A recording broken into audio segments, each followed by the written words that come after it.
Hidayatullah Kiai Haji Zainuddin MZ. Tentunya banyak sekali ilmu, hikmah, dan manfaat yang bisa kita jadikan pelajaran dalam kehidupan kita sehari-hari. Berikut ini mari kita simak bersama isi tausiah beliau. Selamat mendengarkan.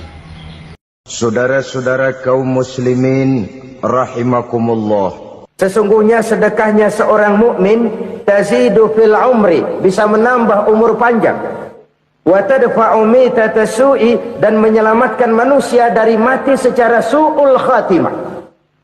Jadi siapa yang kepengen panjang umur, banyaklah sedekah. Yang bosan hidup, pelit terus. Sedekah menambah panjang umur dan menyelamatkan manusia dari mati secara su'ul khatimah.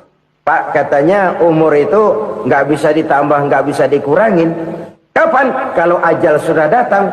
Fa idza jaa ajaluhum la yastakhiruna sa'atan wa la yastaqdimun. Kalau ajal datang tidak bisa dimajukan, tidak bisa dimundurkan. Itu kalau ajal sudah datang. Tidak bisa lagi umur ditambah dikurangi, sudah datang. Tapi kalau belum datang, itu kan haknya Allah.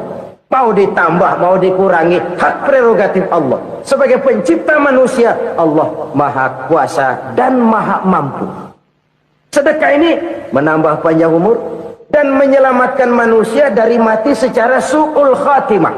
Itu orang mati kan sama ya, kondisinya mati, nggak nafas. Tapi hakikat mati kan lain-lain. Ada yang mati itu husnul khatimah, baik akhirnya. Misalnya lagi ngaji mati, lagi sholat mati, lagi sedekah mati. Ini yang dinamakan dengan husnul khatimah, baik di akhirnya. Sebaliknya ada yang su'ul khatimah, jelek di akhirnya. Ini yang jadi catatan akhir.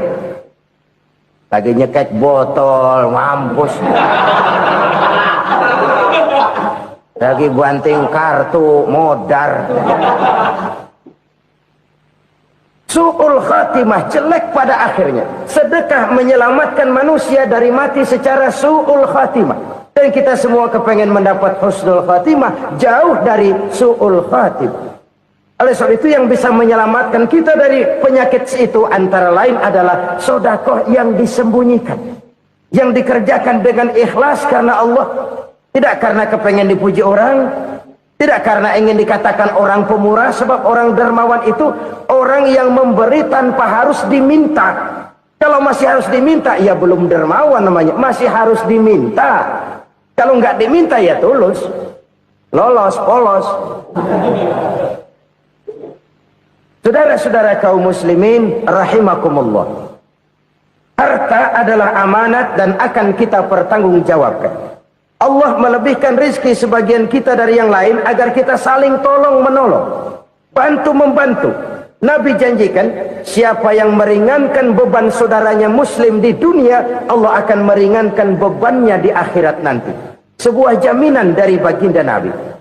Si orang yang kita bantu barangkali tidak bisa membalas, Allah yang akan membalas lewat jalan lain yang tidak pernah kita sangka-sangka. Ada orang tanya, Pak, ini ada orang nyumbang masjid sambil marah-marah, bagaimana? Saya bilang sumbangannya aja ambil, marahnya jangan. Marahnya jangan diambil, itu urusan dia. Saudara-saudara kaum muslimin rahimakumullah, umat Islam ini kan umat yang punya potensi besar. Kadang kita merenung, kenapa kadang-kadang pembangunan masjid kok lambat sekali? Kalau hotel hari ini peletakan pertama, bulan depan peresmian. Supermarket hari ini peletakan batu pertama, minggu depan peresmian. Tapi kalau sudah yang namanya masjid, kadang-kadang peletakan batu pertama sekaligus jadi batu terakhir. 3 tahun, 4 tahun, campur nebar jala di jalanan, duit dijaring kayak ikan sepat. Apa tidak ada orang Islam yang kaya? Banyak. Apa tidak ada pengusaha muslim yang jadi konglomerat? Ada. Lalu yang belum banyak itu yang komit terhadap nilai-nilai agamanya. Akhirnya kita jatuh jadi umat yang lemah. Belum ada pengusaha konglomerat muslim buka pabrik supermi cap bedug misalnya umpamanya atau pabrik kecap cap sorban supaya identitas keislamannya sedikit kelihatan. Kita jatuh jadi umat yang lemah karena potensi tidak terinventarisir dengan baik. Kita ini ibarat kompor yang cuma matengin nasi orang lain. Potensi kita dimanfaatkan oleh orang lain. Ukhuwah Islamiyah kita baru terbatas kepada silaturahmi. Ukhuwah di bidang ekonomi kita lemah, ukhuwah di bidang kebudayaan kita lemah, apalagi ukhuwah di bidang politik kita lebih rapuh lagi. Padahal ukhuwah itu adalah totalitas kehidupan manusia, menyangkut ipolek sosbud, memerlukan nilai-nilai ukhuwah. Jadi oleh karena itu mari kita menyadari di dalam harta kita, walaupun kita yang cari, pergi pagi, pulang sore, peras keringat, banting tulang, di sana ada harta anak yatim. Di sana ada hak masjid. Di sana ada hak pesantren. Di sana ada hak jihad. Berbahagialah seseorang apabila dia oleh Allah dijadikan keran. Keran itu menyimpan air, tapi tidak untuk dirinya, tapi disalurkannya kepada mereka yang memang memerlukannya. Saudara-saudara kaum muslimin rahimakumullah, ini yang pertama. Jadi perbendaharaan surga adalah menyembunyikan sedekah. Orang lain nggak tahu, kita pun nggak pernah ngitung-ngitung. Kita anggap lewat begitu saja, padahal itu deposit akhirat. Satu. Yang kedua, perbendaharaan surga itu apa? Wa kitmanul musibah, menyembunyikan kesulitan. Kadang orang takut menghadapi kesulitan. Tapi makin kita merenung, hidup ini kan sebenarnya urusan. Takut sama urusan, ya jangan hidup. Tandanya orang hidup itu kalau punya urusan. Urusan melupakan problem. Problem sering menimbulkan kesulitan. Kesulitan bukan untuk ditakuti, tapi untuk diatasi dan dicarikan jalan keluarnya. Siapa sih orangnya yang nggak pernah sulit-sulit? Makin tinggi status sosialnya, makin gede urusannya. Makin tinggi kualitas imannya, makin berat tingkat kesulitannya. Cuma memang yang namanya enak itu seperti pelangi. Biang lala itu nggak pernah di atas kepala kita, di atas kepala orang melulu. Lu sih enak lu, kata kita. Dia juga bilang yang enak kan lu. Pelangi itu nggak pernah di atas kepala kita. Kata tukang beca, aduh enak ya naik Mercy. Kata tukang beca, apa yang di dalam mobil Mercy? Aduh enak bener tukang beca, di jok ngeringkuk ngorok pules bener. Saya kamar pakai AC sejuk, tempat tidur sutra empuk, alga spring bed, kulak kulik nggak bisa pules kalau belum minum Valium, belum tidur. Enak bener tukang beca, di jok ngorok nggak tahu wetan kulon. Si tukang beca bilang yang di Mercy enak, yang di Mercy bilang tukang beca enak. Inilah enak, nggak pernah di atas kepala kita, di atas kepala orang lain melulu enak itu. Nah saudara-saudara,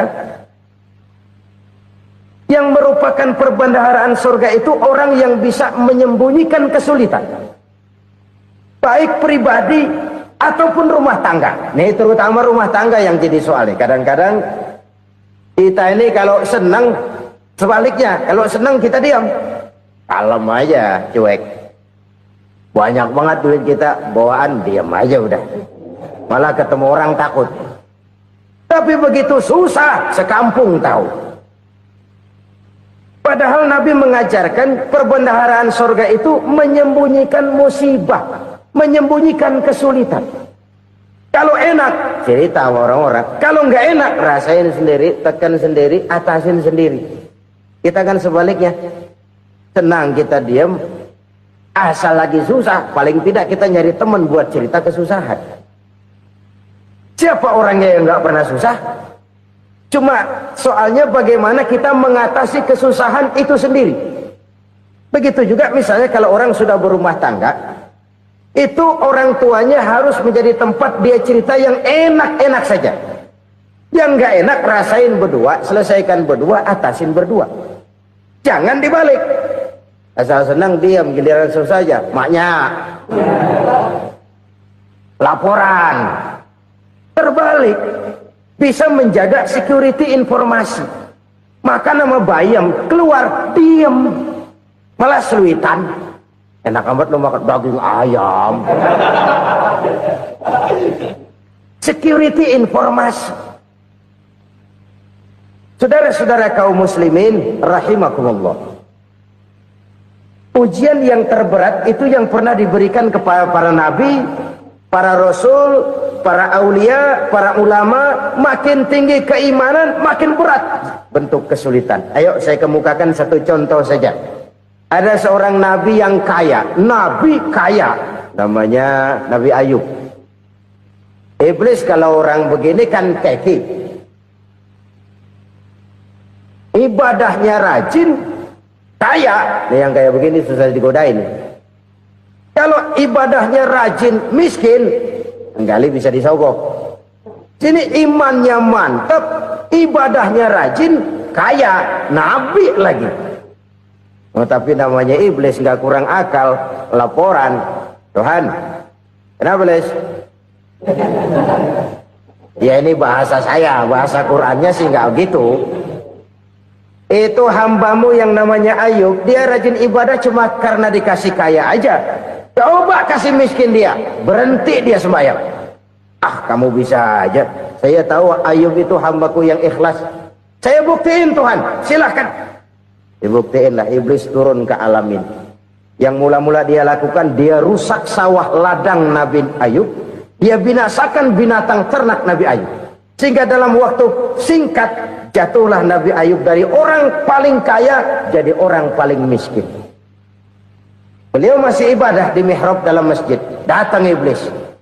Saudara Ayub, ya, lagi ngapain? Ibadah. Nyembah Allah, nyembah Allah. Oh, percuma. Kenapa? Tuhan yang ente sembah nih, dia udah bikin miskin ente. Sawah ladang ente hancur lebur, binatang ternak binasa. Sekarang ente jadi orang paling miskin. Ngapain nyembah Tuhan kayak begitu? Tekor. Udah berhenti dah ibadah, berhenti ibadah. Ini iblis sama Tuhan laporannya lain, yang dikerjakan kepada Nabi Ayub juga lain. Benar begitu iblis kata Nabi Ayub? Iya. Sawah ladang saya habis, buras. Binatang ternak saya binasa, binasa. Saya miskin, bangpak. Apa jawab Nabi Ayub? Bukan innalillahi, ini hebat. Alhamdulillahillazi a'tani wa akhadha minni. Segala puji bagi Allah yang telah memberikan harta kepada saya dan sekarang mengambilnya lagi. Alhamdulillah. Allah yang ngasih, Allah yang ambil. Itu mah urusan Allah. Iblis cuman ibadah jalan terus, sujud lagi Nabi Ayub. Iblis seleher gondok banget. Dasar Nabi nggak mempan dia apa-apain. Miskin malah alhamdulillah. Allah yang ngasih, Allah yang ambil. Jadi kalau kita tidak komit, kita tidak terikat kepada kaya, miskin, senang, susah, apa yang bisa bikin kita susah? Jadikan kekayaan, kemiskinan, jadikan senang, susah sebagai anak buah yang bisa kita atur. Jangan kekayaan ngatur kita, jangan kemiskinan ngatur kita. Kita yang harus mengatur mereka. Senang, susah, kaya, miskin, bahagia, sengsara, jadikan itu anak buah yang bisa kita atur. Kalau sekarang kita kaya, lain saat boleh jadi kita miskin, semiskin-miskinnya. Allah yang ngasih, Allah yang ngambil. Tenaga mana yang bisa menghalangi? Ibadah jalan terus. Iblis makin gondok. Dasar Nabi loh. Akhirnya apa? Nabi Ayub dikerjain, diberikan penyakit. Demikian fatal penyakitnya. Bayangin, udah miskin sakit. Masya Allah. Miskin sakit. Sakitnya nggak lama, kira-kira 16 tahun. Istrinya 3, 2 mental minta ceraiin. Ngerawatin laki bengek begini. Senang belum tentu, susah udah pasti nih. Cerai aja, cerai dah. Cerai. Tinggal satu Siti Rahmah yang setia menemani beliau. Sesetia-setianya hati perempuan. Satu saat Siti Rahmah bilang, Bang, Ya, abang kan nabi bang. Lalu namanya nabi kan doanya jarang meleset bang. Maksud kamu minta kenapa sih sama Tuhan biar abang sembuh baik dah bang? Itu Rahmah. Iya. Saya sakit berapa tahun sih dah? 16 tahun bang. Sebelum ini saya sehat berapa tahun? Ya kira-kira 60 tahun bang. Nah coba ente banding-bandingin Rahmah. Saya dikasih sehat 60 tahun, dikasih sakit 16 tahun. Sudah nggak sabar mau doa kepada Allah minta sembuh. Saya malu kepada Allah. Diuji dengan yang luar biasa seperti ini, tidak mengganggu stabilitas kehambaannya. Dia tetap menghamba kepada Allah Subhanahu wa ta'ala. Saudara-saudara kaum muslimin rahimakumullah, kunci menghadapi kesulitan itu apa? Allah jelaskan dalam satu ayat, wa basyiris sabirin alladzina iza asabathum musibah qalu inna lillahi wa inna ilaihi raji'un. Gembirakan orang-orang yang sabar. Siapa mereka itu? Yang apabila mendapat musibah mereka kembali kepada keyakinan dasar segalanya dari Allah dan segalanya akan kembali kepada Allah. Ini konsepsi dasar dari sikap muslim dalam menghadapi berbagai kesulitan. Segalanya dari Allah, segalanya akan kembali kepada Allah. Kalau ini sudah kondisi dasarnya, maka kita akan lapang menghadapi kenyataan bagaimanapun pahitnya. Apakah itu namanya miskin? Apakah itu namanya sakit, bahkan maut sekalipun, segalanya dari Allah, segalanya akan kembali kepada Allah. Ini sikap hidup, bukan sekedar ucapan. Kita kadang-kadang menjadikannya sebagai ucapan, mulutnya sehingga berhenti, innalillahi wa inna ilaihi raji'un, tapi nangisnya terus gerung-gerungan. Bukan itu, ini kesadaran moral. Kalau segalanya dari Allah, segalanya kembali kepada Allah, kan sebenarnya cuma nunggu giliran. Hari ini saya nyembayangin dia, entah hari apa saya disembayangin orang. Hari ini saya antar dia ke kubur, entah hari apa orang nganterin saya ke kubur. Hari ini saya tahlilkan dia, entah nanti kapan orang tahlilkan saya. Segalanya dari Allah, segalanya akan kembali juga kepada Allah. Oleh sebab itu saudara-saudara, kesulitan bukan untuk ditakuti. Kesulitan justru untuk diatasi, dicarikan jalan keluarnya. Dan tidak ada orang yang tidak pernah mendapat kesulitan. Tidak ada. Semakin tinggi status sosial, semakin tinggi kualitas keimanan, semakin besar juga tingkat kesulitan. Hanya saja bagaimana cara kita mengatasinya. Dan Al-Quran menyatakan, inna ma'al usri yusra. Di balik kesulitan itu pasti ada kemudahan. Roda itu berputar. Karena itu Rasulullah sallallahu alaihi wasallam mengingatkan kepada kita, ta'arraf ila Allah fir raha ya'rifka fis syiddah. Ingatlah kepada Allah di waktu kamu senang, supaya Allah ingat kepada kamu di waktu kamu susah. Kalau waktu senang kita ingat kepada Allah, kita susah, Allah tidak akan meninggalkan kita. Tapi kalau waktu senang kita jauh dari Allah, sujud tidak sempat, dengan masjid jauh, ketika senang kita lupakan Allah. Nanti begitu kita susah, Allah lupakan kita. Dan itu menyakitkan. Oleh karena itu orang-orang tua kita dulu bilang, kalau lagi sehat ingat-ingat lu bakal sakit nanti. Kalau lagi kaya ingat-ingat satu saat kita bakal jatuh miskin. Bahkan kalau lagi muda ingat-ingat kita bakal tua. Dan yang terpenting, kalau lagi hidup ingat-ingat kita bakal mati. Saudara-saudara kaum muslimin rahimakumullah. Jadi yang kedua yang merupakan perbendaharaan surga, menyembunyikan musibah. Saudara-saudara kaum muslimin rahimakumullah. Hal ketiga yang merupakan perbendaharaan surga adalah wasilatur rahmi. Orang yang suka bersilaturahmi. Sebagaimana yang kita maklum bahwa manusia adalah makhluk yang disebut zon politika. Makhluk sosial yang tidak mungkin hidup sendiri-sendiri. Betapa dan siapapun kita memerlukan orang lain. Bodoh betul manusia kalau tinggal di tengah masyarakat tapi tidak mau bermasyarakat. Merasa hebat sendiri, pintar sendiri, gagah sendiri, kaya sendiri. Mungkin kalau mati juga ngubur sendiri. Jangankan kita di sini, Di surga saja Nabi Adam waktu sendirian bengong melulu, mondar mandir. Allah tegur dalam sepi dam. Ya ini kalau bahasa saya. Iya Tuhan, sepi ini nggak ada coret-corekan pisan ini. Diciptakan Siti Hawa baru anteng Nabi Adam. Itu di surga. Cobalah. Umpamanya saudara tinggal di Jakarta nih. Kayak bener. Apaan aja di Jakarta punya saudara dah. Jembatan Semanggi ambil. Monas, Buntel bawa pulang. Hotel-hotel ambil semua. Cuman tinggal di Jakarta sendirian. Apa enaknya?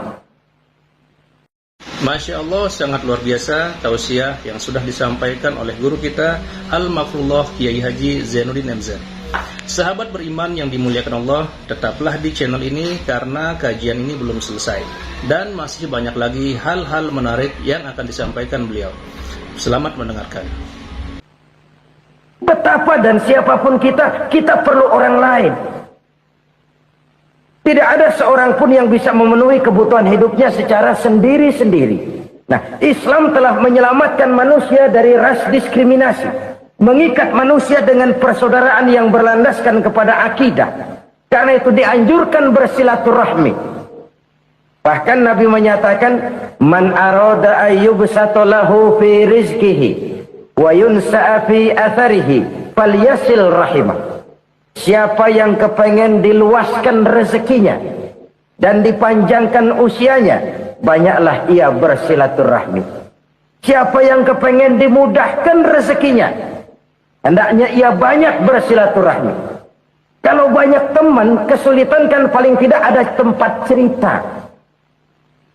Udah susah, sendirian kita pikirin diri, nggak ada tempat tukar pikiran. Cepet banget sama bengek.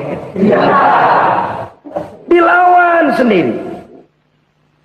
Nah, secara makro kita bisa berkata, tidak mungkin ada kemenangan kalau tidak ada kekuatan. Tidak ada kekuatan kalau tidak ada kesatuan dan persatuan. Tidak mungkin ada kesatuan dan persatuan tanpa semangat silaturahmi. Kalau umat Islam mau menang, dia harus kuat. Kalau umat Islam mau kuat, dia harus bersatu. Kalau umat Islam mau bersatu, dia harus membudayakan silaturahmi ini. Bahkan sampai-sampai kata Nabi, kalau bisa cari nilai tambah. Apa? Silman qata'ak. Bersilaturahmilah kau kepada orang yang marah denganmu. Masya Allah, indahnya ajaran agama kita. Orang yang marah pun kepada kita, kata Nabi, kalau bisa bersilaturahmilah kepadanya, kepada orang yang marah itu. Di situ nilai tambah. Cuman jujur nih hadis, ngucapinnya gampang, ngamalinnya yang berat banget. Orang marah sama kita disuruh silaturahmi, ada apa malu? Lu marah, ada gua marahan lagi. Tunggu pikirin. Saudara-saudara kaum muslimin rahimakumullah. Tapi ini yang diajarkan, bahkan ini yang dicontohkan oleh baginda Rasul. Bagaimana begitu mudah, misalnya satu saat Abu Jahal ini ngatur strategi bagaimana bikin Muhammad celaka. Dia gali lubang di depan tempat tidurnya. Dia tutupin daun korma. Terus dia panggil seseorang, ke sini. Kasih tahu Muhammad, pamannya sakit keras, minta ditengokin. Berangkat orang ini ke sana. Muhammad, labbaik. Pamanmu sakit keras, dia minta ditengokin. Baik, saya akan datang menjenguk beliau. Berangkatlah Nabi ke rumah Abu Jahal tanpa prasangka apapun. Abu Jahal udah pasang setil, selimut 3 rangkap setengah dipakai, persis kayak orang meriang. Tapi sembari ngintip dari balik selimut, begitu Muhammad buka pintu, nah masuk perangkap nih. Muhammad jalan menuju tempat pembaringan. Makin lama makin dekat, makin lama makin dekat, makin dekat ke lubang yang dipasang oleh Abu Jahal itu. Dalam hati Abu Jahal, terus dah jatuh, mampus dah lo ini. Mampus lo hari ini nih. Apa yang terjadi? Malaikat Jibril datang. Muhammad, pamanmu cuma pura-pura sakit. Di depan tempat tidurnya ada lubang perangkap supaya kamu jatuh ke situ. Udah, kamu pulang. balik kanan Nabi. Udah hampir jatuh ke lubang, balik kanan, pulang.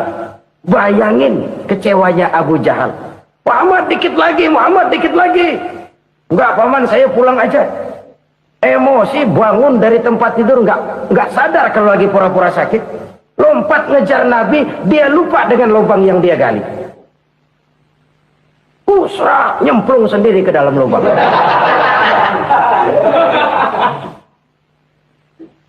Nabi terus berlalu.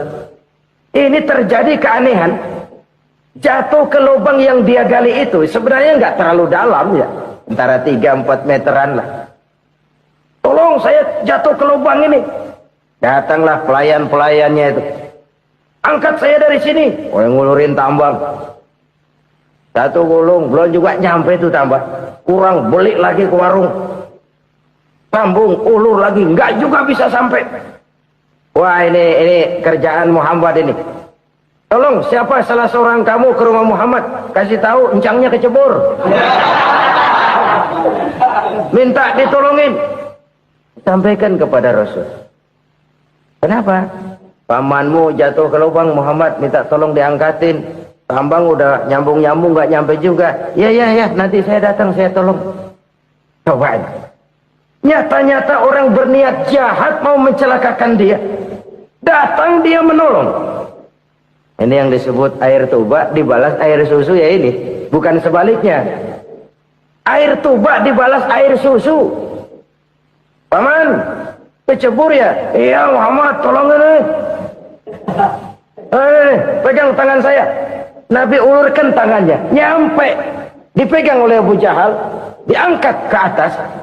Sampai atas. Apa kata Abu Jahal? Sihirmu memang hebat Muhammad. Udah ditolongin dikata sihir. Yang enak kita kemplang kan itu orang begitu. Urusan apa? Tapi inilah akhlak. Kalau bisa kamu bersilaturahmilah dengan orang yang marah kepadamu sekalipun. Orang marah kita tetap baik. So, kalau kita berbuat baik sama orang yang memang baik, rasanya sih biasa-biasa aja. Orang baik kita baik lagi, ya draw aja, belum ada nilai tambah di situ. Baru ada nilai tambah kalau kita bisa berbuat baik kepada orang yang nyakitin kita. Itu namanya kita setingkat di atas dia. Dia sakitin kita, kita berbuat baik sama dia. Dia pelit sama kita, kita baik sama dia. Dia marahin kita, kita deketin dia. Di situ kita punya nilai tambah. Jadi siapa yang ingin diluaskan rezekinya kata Nabi dan dipanjangkan umurnya, hendaklah ia banyak-banyak bersilaturahmi.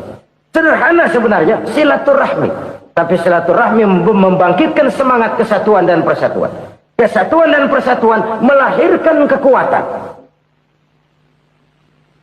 Dalam matematika 1 ditambah 1 pasti 2. Tapi di tengah masyarakat, 1 orang takut ditambah 1 orang takut, hasilnya jadi 2 orang setengah berani.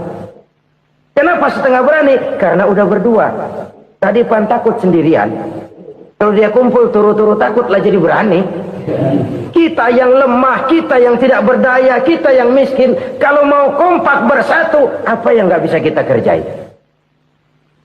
Apalagi tinggal di kota besar, pilihan cuma 2. Bertahan atau minggir.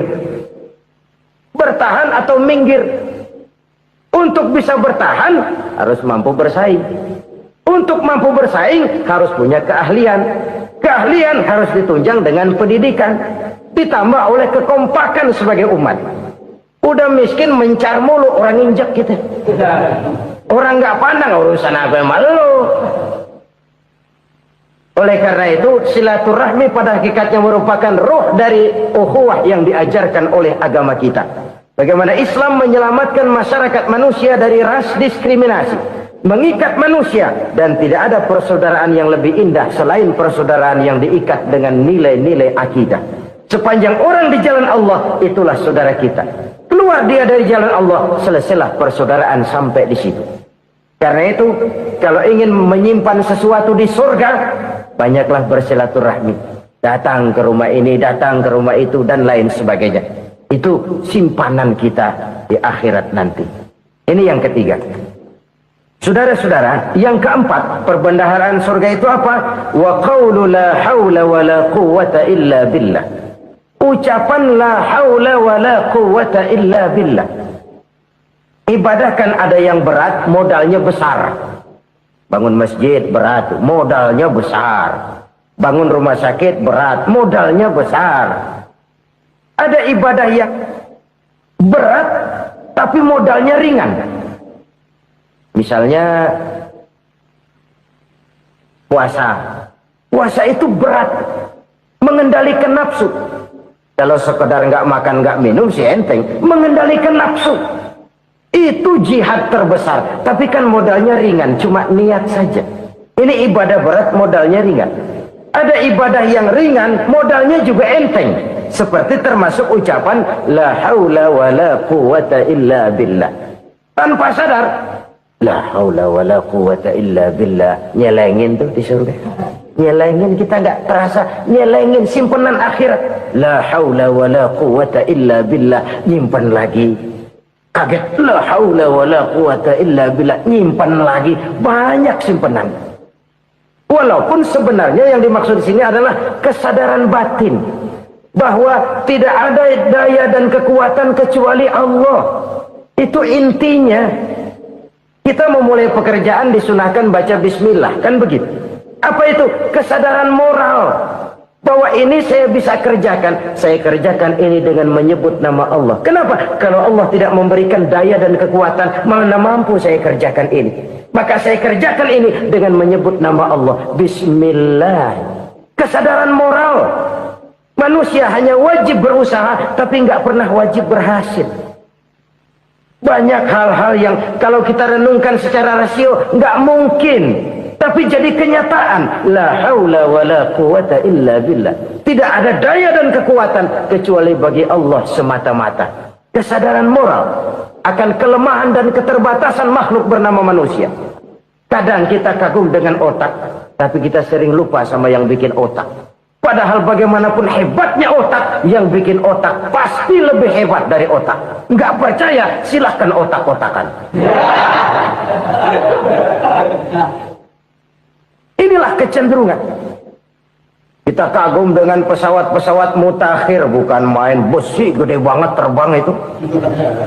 Alangkah hebatnya. Lalu apa yang bikin otak tidak lebih hebat dari itu semua? Kita puji laut. Apa yang bikin laut tidak lebih hebat dari laut itu? La haula wa la quwwata illa billah. Tidak ada daya dan kekuatan kecuali Allah. Apa yang bisa kita lakukan? Kalau tidak karena daya dan kemampuan yang diberikan oleh Allah kepada kita. Lahirlah sikap tawadu, rendah hati. Tidak melonjak menjadi angkuh dan sombong. Sadar akan kelemahan dan keterbatasan diri. Sebagai makhluk yang diciptakan oleh Allah subhanahu wa ta'ala. Jadi satu sisi ini ucapan yang berpahala. La haula. Jadi wiridan. Pada sisi lain ini kesadaran moral. Sikap mental. Kesadaran batin. Bahwa yang punya daya dan kekuatan itu cuma Allah. Kita nggak pantas untuk sombong. Sebab sombong itu pakaiannya Allah. Kita nggak sedang pakai pakaian Allah. Kegedean. Dan makin kita renungi, makin terbentur. Apa sih yang bisa kita sombongin? Kita mau sombong apa? Kaya? Pintar? Itu kan semua relatif. Di atas langit masih ada langit lagi. Jadi oleh karenanya, marilah kita menyadari. Manusia hanya wajib berusaha, tapi tidak pernah wajib berhasil. Yang berusaha saja tidak wajib berhasil, apalagi yang tidak berusaha. Islam bukan agama orang pemalas yang selesai sholat lalu endelohom, nggelenggem ayem-ayem. Tapi Islam bukan agama orang sombong yang setelah berusaha lalu tidak memerlukan Allah. Kita bisa saja bikin proyeksi, tahun sekian kita bakal panen besar menurut perhitungan otak. Tapi ada kejadian lain. Apa? Tikus ngambek. Habis itu dimakanin tikus, panen gagal. Proyeksi rasional gagal oleh tikus-tikus yang ngambek itu. Bisa saja terjadi. Tahun depan kita panen besar. Urung. Kenapa? Musim panas panjang. Dan sekarang ini koran-koran bikin berita musim mengalami penyelewengan. Bukan cuma manusia yang nyeleweng sekarang. Musim pakai nyeleweng. Mestinya kan musim hujan udah selesai, masih hujan-hujan juga. Musim. Nah sekarang kita boleh bikin proyeksi, kita bakal panen besar. Tahu-tahu musim panas panjang, sawah retak, air kering. Cari teknokrat yang paling botak, suruh pendekin tuh musim panas. La haula wa la quwata illa billah. Inilah kesadaran moral. Saudara, saya teringat satu saat ada seorang konglomerat. Umurnya ya kira-kira 70-an. Satu saat dia ditanya oleh wartawan, "Pak, umur Bapak berapa sih?" "Ya paling 10 tahun." 10 tahun? 10 tahun? Anak Bapak berapa orang? Satu saja? Satu. Harta Bapak berapa? Ya paling-paling bangsa 7 juta kali. 7 juta? Iya. Pak, kenapa Bapak bohongi saya? Bapak punya buku biografi. Koran-koran, majalah-majalah banyak memuat cerita riwayat hidup Bapak. Saya tahu umur Bapak 70. Kenapa bilang cuma 7 tahun? Saya tahu anak Bapak 8. Kenapa cuma bilang 1? Saya tahu harta Bapak miliaran, mungkin triliunan. Pabrik di mana-mana, bank di mana-mana. Kenapa bilang uang Bapak cuma 7 juta? Nah, kata si konglomerat tadi, kamu benar nak, kamu benar. Umur saya kalau jumlahnya memang 70 nak. Cuman ingat-ingat saya, baru 7 tahun terakhir ini saya sujud. Baru 7 tahun terakhir ini saya berusaha dekat dengan Allah. Saya laksanakan perintahnya, saya jauhi larangannya. 7 tahun inilah rasanya yang ada nilainya di hadapan Allah. Yang 63 tahun matong, kelabu, kelem umur gue. Habis untuk maksiat, untuk munkarat. Maka ketika ditanya tadi, umur saya 7 tahun itu. Oh begitu Pak. Oh iya. Lalu anak Pak. Anak Bapak kan 8. Kenapa bilang cuma 1? Nah, kalau jumlah hitungannya memang anak saya 8. Tapi dari 8 orang ini rasanya cuma 1 nih. Yang bakal jadi buah hati, belahan jantung. Pelanjut cerita, penerus sejarah. Bakal jadi anak soleh yang akan mendoakan saya. Cuma 1 rasanya anak saya ini yang bakal jadi buah hati saya. Besar-besaran saya. Yang akan mendoakan di kubur saya. Yang akan mendoakan di akhirat saya. Yang 7 orang mana? Masya Allah. Yang 1 tenggeng. Yang 1 nyekek botol mulu. Yang itu nggak karu-karuan. Makanya saya bilang 1 anak saya yang akan bisa mendoakan saya. Oh begitu Pak. Iya. Nah harta Pak, harta Bapak kan triliunan. Pabrik Bapak di mana-mana. Uang Bapak hampir di tiap bank-bank besar. Kenapa bilang cuma 7 juta? Betul kau nak. Harta saya kalau jumlahnya memang miliaran, triliunan mungkin. Tapi yang saya ingat baru 7 juta tuh yang saya belanjakan di jalan Allah. Saya nyumbang masjid, saya santuni yatim piatu, saya bantu pembangunan pesantren, saya bantu pembangunan rumah sakit Islam. Itu yang akan saya bawa pulang ke akhirat, yang 7 juta itu. Yang triliunan itu nanti akan diperebutkan oleh anak-anak saya sebagai waris saya. Jadi harta saya 7 juta itu yang bakal nemenin saya di akhirat, yang akan saya bawa pulang jadi teman saya. Saudara-saudara kaum muslimin, jangan-jangan orang tua itu adalah kita-kita ini. Jangan-jangan kita-kita ini adalah orang tua itu. Jangan-jangan itu potret dari diri kita masing-masing. Dari sekian umur yang diberikan Allah, berapa tahun yang ada nilainya di hadapan Allah. Dari sekian anak-anak yang merupakan amanah, berapa yang akan mendoakan kita sebagai orang tuanya menjadi anak soleh. Dari sekian banyak harta yang diberikan Allah, berapa yang akan kita bawa pulang menghadapnya nanti, yang kita belanjakan di jalan Allah. Ini sebuah potret kehidupan. Karena itu kita kembali kepada la haula wa la quwata illa billah. Kita wajib berusaha, kita wajib berikhtiar. Selebihnya segala daya dan kekuatan hanya milik Allah saja semata-mata. Satu kesadaran batin dari setiap pribadi muslim. Setelah ia berusaha dan berikhtiar, ia menyerahkannya kepada Allah Subhanahu wa ta'ala. Jadi satu sisi ini merupakan wiridan ucapan yang mengandung pahala, pada sisi lain ini merupakan sikap batin dari seorang muslim di dalam ia menghadapi realitas kehidupan ini. Saudara-saudara kaum muslimin rahimakumullah, kalau ini kita jadikan satu basis kehidupan, maka ini akan menyelamatkan manusia dari kemungkinan tergelincir menjadi orang yang lupa diri dan lupa darat. Sebab itu Imamul Ghazali berpesan, jadidis safinah fa innal bahra amiq wa khuziz zad fa inna safara ba'id wa khaffifil hamla fa innal hamla sadid. Perbarui selalu kapalmu karena lautan sangat dalam. Bawa bekal yang banyak karena perjalanan ini sangat jauh. Ringankan beban karena kebanyakan beban akan menyakitkan. Alangkah indah kalimat ini, alangkah dalam makna yang terkandung di sana. Perbarui selalu kapalmu karena lautan sangat dalam. Apa artinya ini? Jaga mentalmu baik-baik. Pelihara imanmu baik-baik karena hidup penuh cobaan seperti lautan.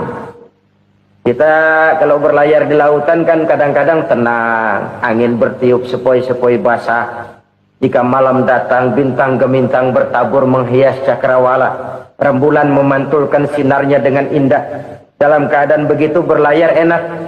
Tapi lain saat ombak menggunung, halilintar menyambar, angin topan bertiup.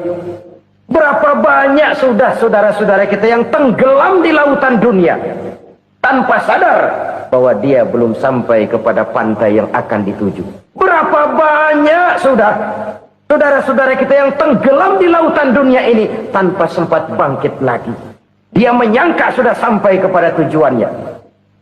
Hati-hati kapal jangan sampai bocor karena lautan sangat dalam. Iman ini jaga baik-baik karena hidup penuh dengan ujian. Wa khuziz zad fa inna safara ba'id. Bawa bekal yang banyak karena perjalanan sangat jauh. Saudara mau ke Bandung, bawa duit. Saudara mau ke Surabaya, banyakan lagi duitnya. Saudara mau ke Mekah, gepokan, iketan tuh duit nggak lembaran lagi. Makin jauh perjalanan, makin banyak bekal yang harus kita bawa. Kalau saudara dari Jakarta mau ke Surabaya, kagak bawa duit berangkat juga, itu sih bukan berani namanya, nekat. Sampai Surabaya belum tentu, sengsara di jalan udah pasti. Kenapa? Nggak bawa bekal berangkat. Sama juga kita nih, misalnya belum sempat sembahyang, mati. Waduh, berani banget orang. Belum punya bekal, mati. Sengsara di jalan. Atau bekal tidak cukup. Dari Jakarta saudara mau ke Surabaya, bawa duit 500 perak. Paling jauh Cikampek nyampenya itu. Paling jauh itu. Antara jauhnya perjalanan dengan bekal yang saudara bawa tidak seimbang. Hidup ini perjalanan panjang. A walking tour. Dimulai dari alam arwah. Sebelum jasad diciptakan, roh diciptakan lebih dulu. Dari situ pindah ke alam rahim. Dari alam rahim pindah ke alam dunia. Dari alam dunia pindah ke alam barzah. Baru menuju akhirat. Satu perjalanan panjang. Kalau bekal tidak bawa, sengsara di jalan. Bawa bekal yang banyak karena perjalanan ini sangat jauh. Wa khaffifil hamla, ringankan beban karena beban itu cuma akan menyulitkan. Kalau bekal itu sih keperluan, tapi beban nggak kita perluin, cuma ngeberat-beratin. Apa ini beban?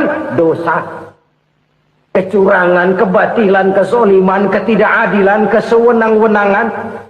Itu akan jadi beban kita di akhirat. Alangkah celakanya, perjalanan panjang, bekal tidak bawa, beban kelewat banyak, alamat sengsara di jalan.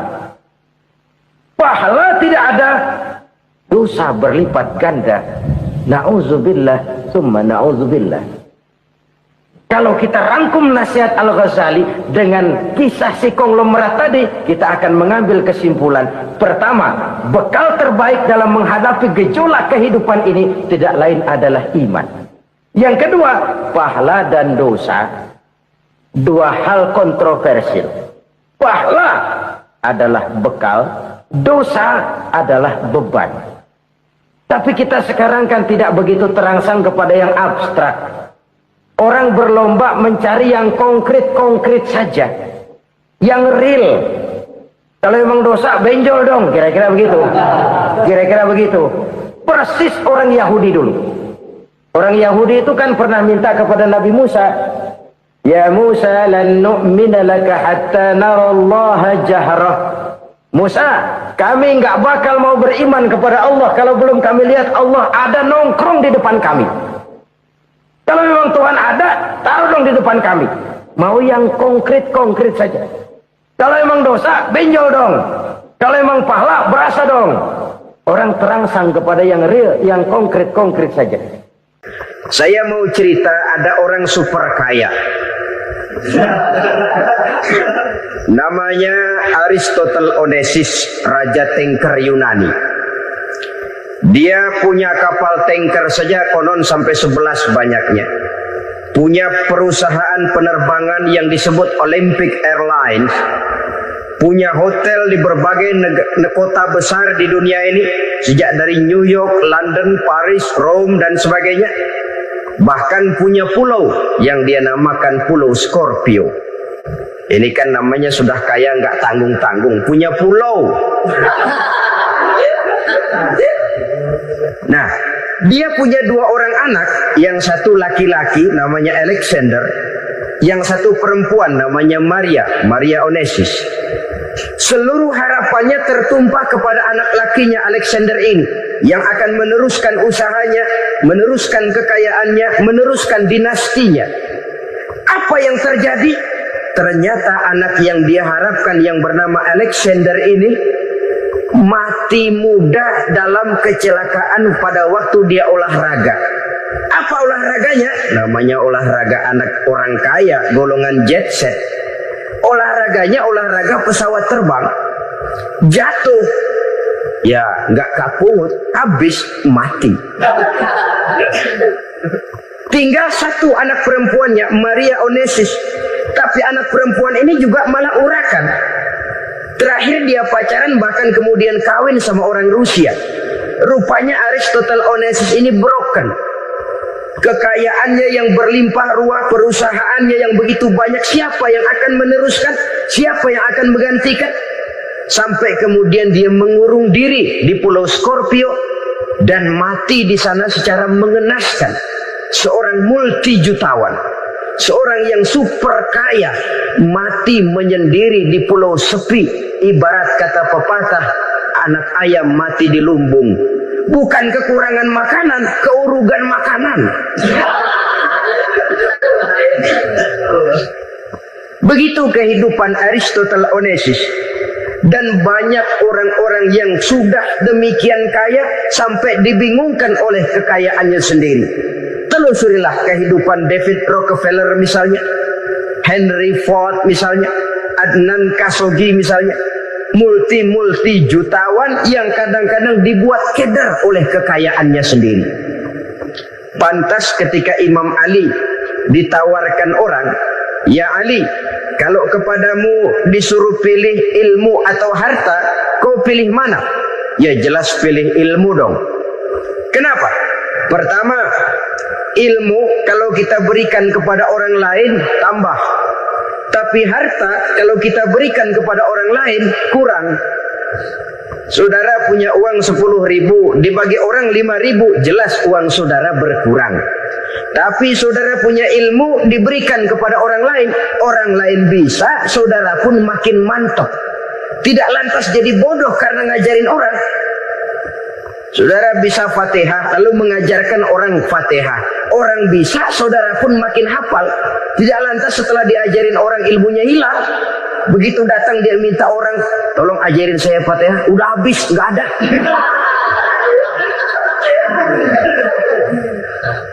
Yang kedua kata Imam Ali, ilmu menjaga kita. Kalau harta, kita yang harus jaga. Makin banyak ilmu, makin terpelihara diri seharusnya. Tetapi makin banyak harta, makin bingung kita jaganya. Sampai kadang-kadang kalau perlu seluruh keliling rumah dipasangi alarm. Belum cukup disewakan anjing besar-besar, pasang di depan pintu, awas anjing galak. Masih belum cukup juga, cari centeng tukang-tukang kepruk jaga rumah. Masih terasa belum aman, padahal rumahnya dikelilingi tembok besar. Di balik tembok ada pintu-pintunya tebal. Di balik pintu itu terbuka masuk kamar, kamar pun ada pintunya, pintunya pun kuat. Masuk ke dalam kamar ada lemari, lemarinya pun pintunya kuat, dikunci, kuncinya pun kuat. Tapi terhadap seluruhnya yang timbul cuma sekedar was-was saja. Kesimpulannya sekali lagi, tanpa harta orang memang sulit untuk bahagia. Tapi harta semata-mata tidak merupakan jaminan orang akan bahagia. Dengan hati yang luas, itu modal utama untuk mencapai kebahagiaan hidup. Orang yang hatinya luas, saudara-saudara, punya hati yang lapang, melihat kenyataan hidup ini, dia bersyukur senantiasa kepada Allah. Lantas tidak timbul hasud dan iri hatinya. Oleh karena itu, jiwanya selalu lapang. Kalau tidak, cupik hati namanya. Dangkal pandangan, tidak senang melihat orang lain dapat nikmat, dan itu sering dijadikan contoh. Kalau orang yang lapang dada, dia lihat tetangganya beli TV baru, dia berkata, alhamdulillah ya, tetangga kita beli TV, mudah-mudahan kita bisa ikut nonton. Lapang dadanya. Tapi orang yang sempit hati, lihat tetangga beli televisi, meriang. Enggak diapa-apain, meriang. Besoknya dengar tetangga beli motor, makin sakit, ke rumah sakit. Kalau di rumah sakit dengar tetangganya beli mobil, mati. Disiksa oleh perasaannya sendiri. Orang kalau hati sudah sempit dalam hidup, kemanapun dia pergi, sempit rasanya medan kehidupannya. Kemudian kita melihat juga ada orang yang menilai bahwa bahagia itu katanya kalau punya kedudukan yang tinggi, pangkat yang agung, wibawa yang besar. Mungkin betul, tapi mungkin juga tidak. Bergantung kepada hati orang yang punya pangkat itu. Sama dengan harta tadi. Harta akan membawa bahagia kalau dia jatuh ke tangan orang yang berhati lapang. Tapi harta akan jadi bencana kalau jatuh ke tangan hati orang yang sempit. Pangkat akan membawa bahaya kalau jatuh di tangan hati orang yang sempit. Lebih dari itu, kenyataan mengajarkan kepada kita bahwa ternyata pangkat dan jabatan tidak selamanya memberikan kebahagiaan dalam kehidupan. Bahkan resikonya kelewat besar. Beberapa bukti kita bisa ambil dari para pemimpin dunia yang menjadi korban lantaran pangkat dan jabatan yang disandangnya. Saudara ingat Presiden Abraham Lincoln dan John Kennedy dari Amerika dibunuh orang. Park Chung-hee dari Korea Selatan, Ziaur Rahman dari Bangladesh, Anwar Sadat dari Mesir, terakhir Indira Gandhi dari India, menjadi korban dari pangkat dan jabatan yang disandangnya dari orang-orang yang tidak senang dia memegang jabatan itu. Dia akan mudah mengundang bencana. Sehingga pantas kalau seorang presiden terkemuka Amerika, Harry Truman namanya, dia mengatakan jabatan presiden itu, kata dia, seperti orang nunggang macan, naik macan. Harus kita taiki, kalau enggak dia bakal nerekam kita, ngeri katanya.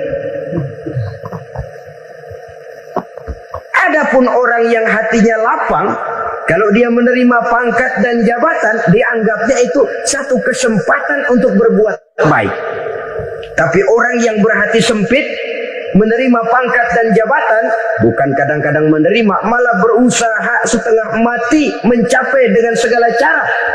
Kalau perlu jilat atas, jilat atas. Jadi golongan sumuhun dawu. Jadi kelompok kulon nuwun, yes sir, yang kerjanya cuma oke bos. Kalau perlu jilat atas, jilat atas. Kalau perlu injak yang bawah, injak yang bawah. Perlu sikut kiri kanan, sikut kiri kanan. Yang penting pangkat dapat, jabatan dapat. Orang yang semacam ini, kalau sudah mempunyai pangkat dan jabatan, biasanya dia tidak menganggap itu sebagai amanah, tidak menganggap sebagai kesempatan berbuat baik, tapi malah kesempatan untuk memperturutkan hawa nafsunya yang dilatar belakangi oleh kesempitan hatinya tadi. Apalagi kalau orang memperoleh pangkat karena banyak mengeluarkan uang. Seakan-akan pangkat dan jabatan itu sekarang macam proyek, pakai tender. Siapa yang berani bayar segini, naik. Nggak berani, minggir. Padahal logikanya, kalau orang mencapai satu jabatan karena banyak mengeluarkan uang, hampir bisa dipastikan bahwa setelah jabatan itu dia pegang, langkah pertama yang akan dilakukannya ialah berusaha bagaimana uang yang dia keluarkan supaya kembali. Ya paling kurang pulang modal dulu dong. Soal mikirin rakyat soal nanti, tapi ini modal harus pulang. Itu celakanya kalau orang memperoleh pangkat dan jabatan cuma karena banyak mengeluarkan uang. Jarang orang yang mempunyai keyakinan dan pandangan bahwa pangkat dan jabatan merupakan amanah.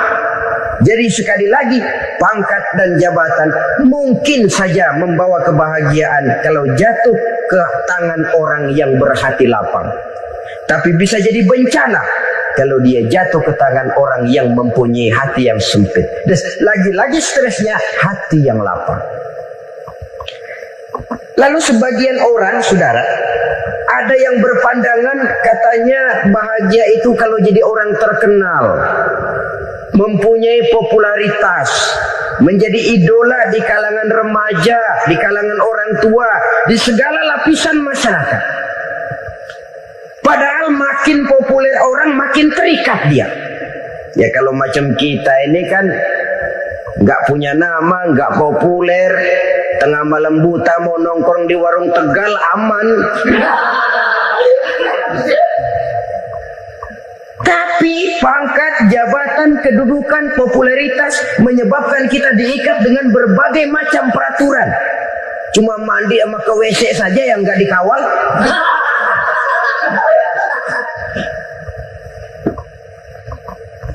Benarkah popularitas, ketenaran membawa kebahagiaan? Mungkin, ya, tapi mungkin juga tidak. Kenapa?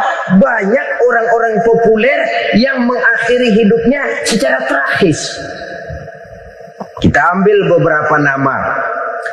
Di Amerika tahun 60-an ada bintang seksi paling terkenal yang dijuluki sex bomb. Bom seks. Sampai sekarang jadi legenda, namanya Marilyn Monroe. Singkatan dobelnya itu inisialnya MM, Marilyn Monroe.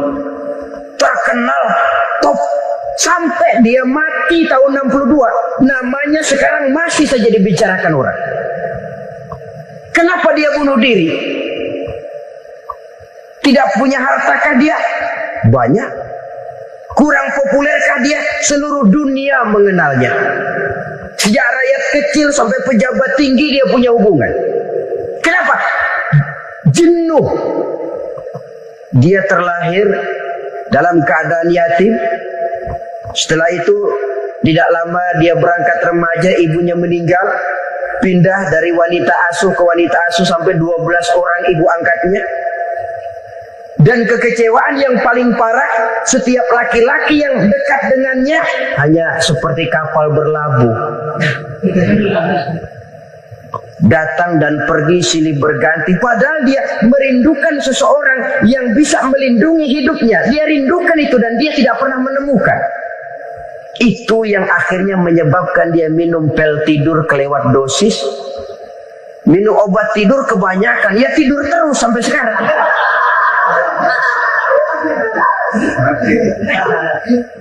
Dia mengakui, saya telah memiliki ketenaran, tapi saya tidak pernah hidup dalam ketenaran itu. Saya pandai main sandiwara, tapi saya ingin hidup dalam alam yang real sebagaimana umumnya orang. Itu yang dia rindukan. menyusul jejak yang namanya Marilyn Monroe ini. Billie Holiday, saudara kenal tentu, di rumah sakit dirawat. Dia juga minum obat overdosis, mati lagi. Jimi Hendrix minum obat tidur overdosis kelewat batas, mati lagi. Lalu yang menghanyutkan diri di danau, Janis Joplin dan Brian Jones. Ini orang-orang populer, orang-orang terkemuka yang mengakhiri hidup secara tragis, bukan karena tidak terkenal, mungkin karena sudah saking terkenalnya. Contoh paling belakangan, Bruce Lee. Wah, ini tukang-tukang keprok tentu kenal siapa dia. Sampai sekarang pun tabir kematiannya masih merupakan misteri. Dan yang masih hidup juga menunjukkan gejala yang aneh. Michael Jackson, rumahnya di Beverly Hills itu dijaga sedemikian rupa, dan dia selalu curiga kepada setiap makanan harus steril, bersih dari segala macam kimia. Kemana dia pergi, itu tukang-tukang keprok sudah selalu menjaga dan mengawal, dan dia seakan takut menunjukkan mukanya yang asli. Hingga kalau tampil ke tengah di luar show, dia kadang memakai pakaian yang tidak menunjukkan dia yang sebenarnya, takut dikenali orang. Ternyata popularitas sering jadi momok yang meracuni kehidupan manusia. Oleh karena itu, benarlah junjungan kita pada saat beliau mengajarkan orang akan bahagia kalau dia mempunyai hati yang lapang. Nah, sekarang masalahnya untuk mendapatkan hati yang lapang, caranya bagaimana? Kita kembali kepada konsep Quran. Allah mengajarkan, ala inna bi dzikrillahi tatmainnul qulub. Ketahuilah bahwa dengan banyak mengingat Allah, hati akan tenang, jiwa akan lapang. Dengan kata lain, dekat dengan agama, merasakan kehadiran Allah dekat dalam hidup, itu muara pertama untuk mencapai hati yang lapang. Ala inna bi dzikrillahi tatmainnul qulub. Jangan macam orang sekarang ingin mendapatkan ketenangan lalu tapak di puncak gunung, di gua-gua, di tempat sepi. Iyalah kalau nggak ada ular. Kalau tergigit ular berbisa, ketenangan belum mati jelas itu. Islam positif untuk mendapatkan ketenangan. Ala inna bi dzikrillahi tatmainnul qulubi. Bahwa ketahuilah bahwa dengan banyak mengingat Allah, hati akan tenang, jiwa akan lapang, nuansa pikiran akan luas. Karena yang namanya bahagia ada dimanapun manusia berada. Di kampung ada bahagia, di kota ada bahagia. Di ngarai, di lembah, di gunung, di hutan, di lautan, di angkasa luar. Dimanapun bahagia itu ada kalau kita bermodalkan hati yang lapang ini. Dan hati akan lapang kalau kita dekat dengan agama. Dekat dengan harta buat sementara hati mungkin tenang. Tapi ketenangan yang relatif dan temporer. Apalagi orang tiap kali tambah harta, tiap kali tambah rencana. Itu wajar. Mungkin sebelumnya saudara berpikir, kalau punya duit 5.000 enak nih. Begitu punya duit 5.000, aduh sayang kalau 10.000 aja. Tiap kali tambah harta, tiap kali lain rencana. Makin banyak rencana, makin menjauhkan kita dari yang namanya ketenangan. Padahal ketenangan merupakan unsur utama untuk mencapai bahagia. Dan ketenangan itu bermuara dalam hati manusia. Tengoklah kehidupan ini. Orang yang banyak harta dengan orang miskin, berbedakah rasa sakit yang mereka tanggungkan? Rasanya tidak. Walaupun si kaya tidur di kasur empuk berselimutkan sutra mahal, sementara si miskin meringkuk di balai bambu yang keras dan kasar. Apabila maut datang, dia juga tidak pernah pilih bulu. Maut datang menjemput si kaya di singgasana keemasannya, dikelilingi oleh para pengasuh, dayang dan idang serta para pengawal. dan maupun datang menjemput si miskin papa sehingga ia tergelepar di tepian jalan. Kedua-duanya bernama mati. Kalau nyata bahwa sakit yang ditanggung si kaya tidak beda dengan sakit yang ditanggung si miskin, bukan harta semata yang membuat orang bahagia. Hati yang tenang, jiwa yang lapang penuh kedamaian karena banyak berzikir dan mengingat Allah, itu merupakan modal utama untuk mencapai sesuatu yang bernama bahagia.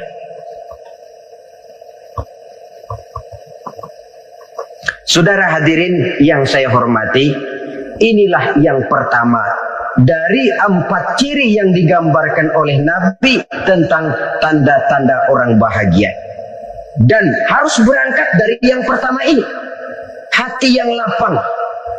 Ini yang harus kita miliki lebih dahulu. Baru nanti akan menyusul kepada poin yang ketiga, kedua, dan selanjutnya. Sebab kalau hati sudah terisi dengan jiwa yang lapang, seluruh persoalan insya Allah akan bisa kita atasi dengan sebagaimana mestinya. Yang kedua sekarang, tanda orang bahagia menurut baginda Nabi, markabun syariah. Orang bahagia itu, kata beliau, punya kendaraan biar cepat asal lancar. Artinya kemana dia mau pergi mudah. Apa maksud hadis ini? Kalau kita kaji lebih dalam, kendaraan itu kan alat transportasi. Transportasi tidak lain adalah usaha memudahkan komunikasi. Pindah dari situ kepada teori bahwa manusia adalah zon politikal, makhluk bermasyarakat yang tidak bisa memenuhi kebutuhan hidupnya secara sendirian. Kita memerlukan keberadaan orang lain dalam kehidupan ini. Untuk memakai baju saja kita sudah perlukan petani yang tanam kapas, pabrik yang memintal kapas jadi benang, pabrik yang menenun benang jadi kain, sampai kepada mesin jahit, sampai kepada tukang jahit. Itu cuma untuk memakai pakaian saja. Tidak seorang pun di antara kita yang sanggup memenuhi kebutuhan hidupnya secara sendiri. Kita perlu orang lain. Maka kebebasan dalam arti mutlak, kebebasan tanpa batas, itu tidak mungkin ada dalam kehidupan. Karena kita mengadakan yang disebut interaksi sosial. Setiap kegiatan kita tentu melibatkan orang lain. Menurut kita barangkali kita bebas jalan di jalan raya semaunya, tapi orang lain berkendaraan pun merasa bahwa ini ada juga jalan haknya, dan begitu selanjutnya. Oleh karena itu, maksud dari kendaraan yang cepat ini adalah khulatuhu ma'as solihin. Lingkungan pergaulannya terdiri dari orang-orang soleh. Pergaulannya luas. Kemana dia pergi ada temannya. Kesulitannya ada tempat dia cerita. Dan kesulitan kalau sudah diceritakan kepada orang lain, taruh kata orang itu tidak bisa menolong, namun menceritakannya kepada orang yang kita percayai, kan paling kurang sudah mengurangi beban jiwa, mengurangi tanggungan batin, merasa masih ada tempat kita cerita. Maka lebih baik orang awam yang mau bergaul ketimbang orang setengah alim tapi ngunci pintu.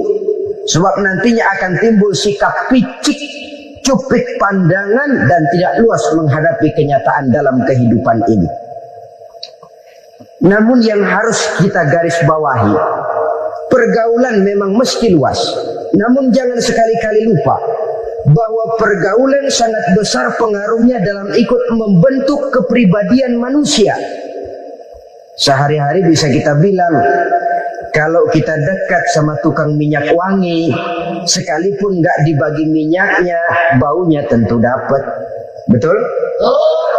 Tapi dekat sama tukang elas, walaupun nggak kena apinya, asapnya mesti kena. Kalau Syauqi mengatakan lebih jelas lagi, man asyaral asrafa asa musyarrafan wa muasyiral anzali ghairu musyarrafin. Awalam taral jildal hakira muqabbalan bisagri lamma sara jildal mushaf. Siapa yang bergaul dengan orang mulia, dia bakal ikut menjadi mulia. Tapi siapa yang berteman dengan orang hina, dia tidak bakal ikut menjadi mulia. Tidakkah kau lihat, kata Syauqi, kulit kambing yang hina pun dicium orang ketika menjadi kantong Quran. Kulit kambing hina, kalau dia sendirian gak ada yang mau cium. Tapi begitu dia bergaul dengan Quran, menjadi kantong Quran, dipakein minyak wangi, ditaruh di tempat yang tinggi, mau diambil dicium dulu, dibawa dengan penuh hormat dan hati-hati. Kulit kambing yang hina lantaran berteman dengan Quran, numpang mujur. Tapi coba lihat kalau kulit kambing berteman dengan kayu, jadi beduk, habis. Zohor dikemplang, asar dipukul. Itu pun sedikit saja, cuma salah milih teman. Yang temannya Quran dihormati orang, yang temannya kayu lantaran jadi beduk, gelap-gelap subuh orang udah kemplangi.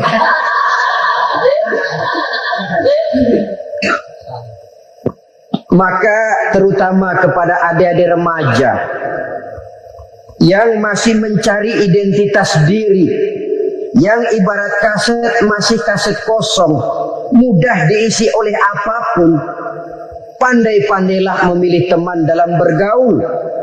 Karena banyak orang yang tadinya baik-baik, ketika terseret dalam pergaulan dengan orang yang tidak baik, kebaikannya menjadi lentur dan luntur. Tapi berapa banyak bajingan-bajingan tengik, orang-orang yang berlumur noda dan dosa, tiap hari melakukan maksiat, namun bergaul dengan orang yang baik-baik, pada akhirnya sedikit demi sedikit beringsut dan berangsur dia terbiasa mengikuti kebaikan-kebaikan. Saya tekankan ini kepada remaja karena mereka masih mencari identitas diri. Apa yang mereka lihat mereka mau, apa yang mereka dengar mereka ingin tahu. Coba lihat kehidupan remaja. Pulang nonton film Rambo, pengen jadi Rambo, gagah, maunya belekai melulu. Pulang nonton film Superman, pengen bisa terbang. Pulang nonton India, nyanyi melulu. Wajar, mereka masih mencari identitas diri. Saya ini sebenarnya siapa? Lingkungan, pergaulan akan membentuk itu. Karena itu pandai-pandailah bergaul karena ia sangat besar pengaruhnya dalam ikut membentuk kepribadian manusia. Apalagi sifat yang jelek lebih cepat menularnya ketimbang sifat yang baik. Sifat yang baik, watak yang soleh itu lambat sekali untuk menular. Tapi yang tidak baik, kan prosesnya mah kalau remaja biasanya mula-mula dengar. Karena dengar lalu pengen tahu. Karena pengen tahu lalu ngeliatin. Begitu ngeliatin kan pengen nyobain. Setelah nyobain ketagihan. Nah, ini prosesnya. Yang namanya ganja, morfin, narkotik awalnya kan begitu. Mula-mula dengar katanya kalau sudah fly to the sky, sudah melayang ke langit katanya, disitulah puncak kebahagiaan. Mulanya cuma dengar. Karena dengar pengen tahu. Karena pengen tahu lalu ngeliat, kumpul sama orang yang suka ngeganja. Setelah ngeliat, nah pengen ngerasain. Begitu ngerasain, enak juga, ketagihan. Kalau sudah ketagihan jadi penyakit kronis, bisa merembet kepada yang lain. Iya, kalau orang tuanya mampu untuk beli morfin, beli ganja. Kalau tidak kan pikirannya ngayap, jemuran siapa ya gue sahabat. Timbullah perbuatan-perbuatan negatif yang bermula dari salah pergaulan.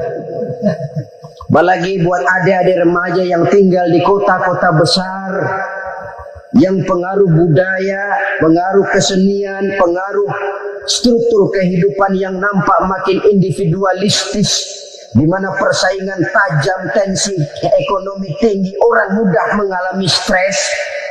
Pandai-pandailah dalam bergaul, sekali lagi, karena ia sangat besar pengaruhnya dalam ikut membentuk kepribadian manusia. Orang bahagia punya kendaraan yang cepat, artinya punya pergaulan yang luas dan lingkungan pergaulannya terdiri dari orang-orang yang soleh. Kemana dia pergi? Ada teman. Kesulitannya ada tempat dia cerita. Tapi kalau sudah menyendiri, hidup sendiri, kesulitan dipikiri sendiri, bisa mati belum waktunya. Tidak ada tempat berbagi rasa, tidak ada tempat bercerita, tidak ada tempat mengurangi beban dalam kehidupan. Pantas betul kalau Islam sangat menggalakkan dan menganjurkan orang kalau sudah sampai waktunya itu untuk melangsungkan nikah. Kata Nabi, ya ma'syarus syabab man istata'a minkumul ba'at falyatazawwaj. Hai para pemuda, kalau sudah mampu memberi nafkah, kawinlah, nikahlah kamu. Kenapa? Sudah ada teman hidup, tempat berbagi rasa. Kesulitan kalau ada tempat cerita akan lebih ringan ketimbang kita telan sendiri, walaupun bobot kesulitannya sama beratnya. Saudara-saudara kaum muslimin rahimakumullah, inilah ciri yang kedua, punya kendaraan biar cepat asal lancar. Kemana kita mau pergi gampang. Dengan kata lain, setelah hati yang luas, pergaulan yang luas. Dua. Yang ketiga sekarang, tanda orang bahagia itu menurut Nabi, misbahun mudhi'un, punya lampu yang terang. Oh, itu enggak problem. Sekarang sudah zamannya listrik masuk desa, Pak. Lampu sudah terang semua. Betul, kalau itu yang dimaksud. Tapi tidak cuma itu.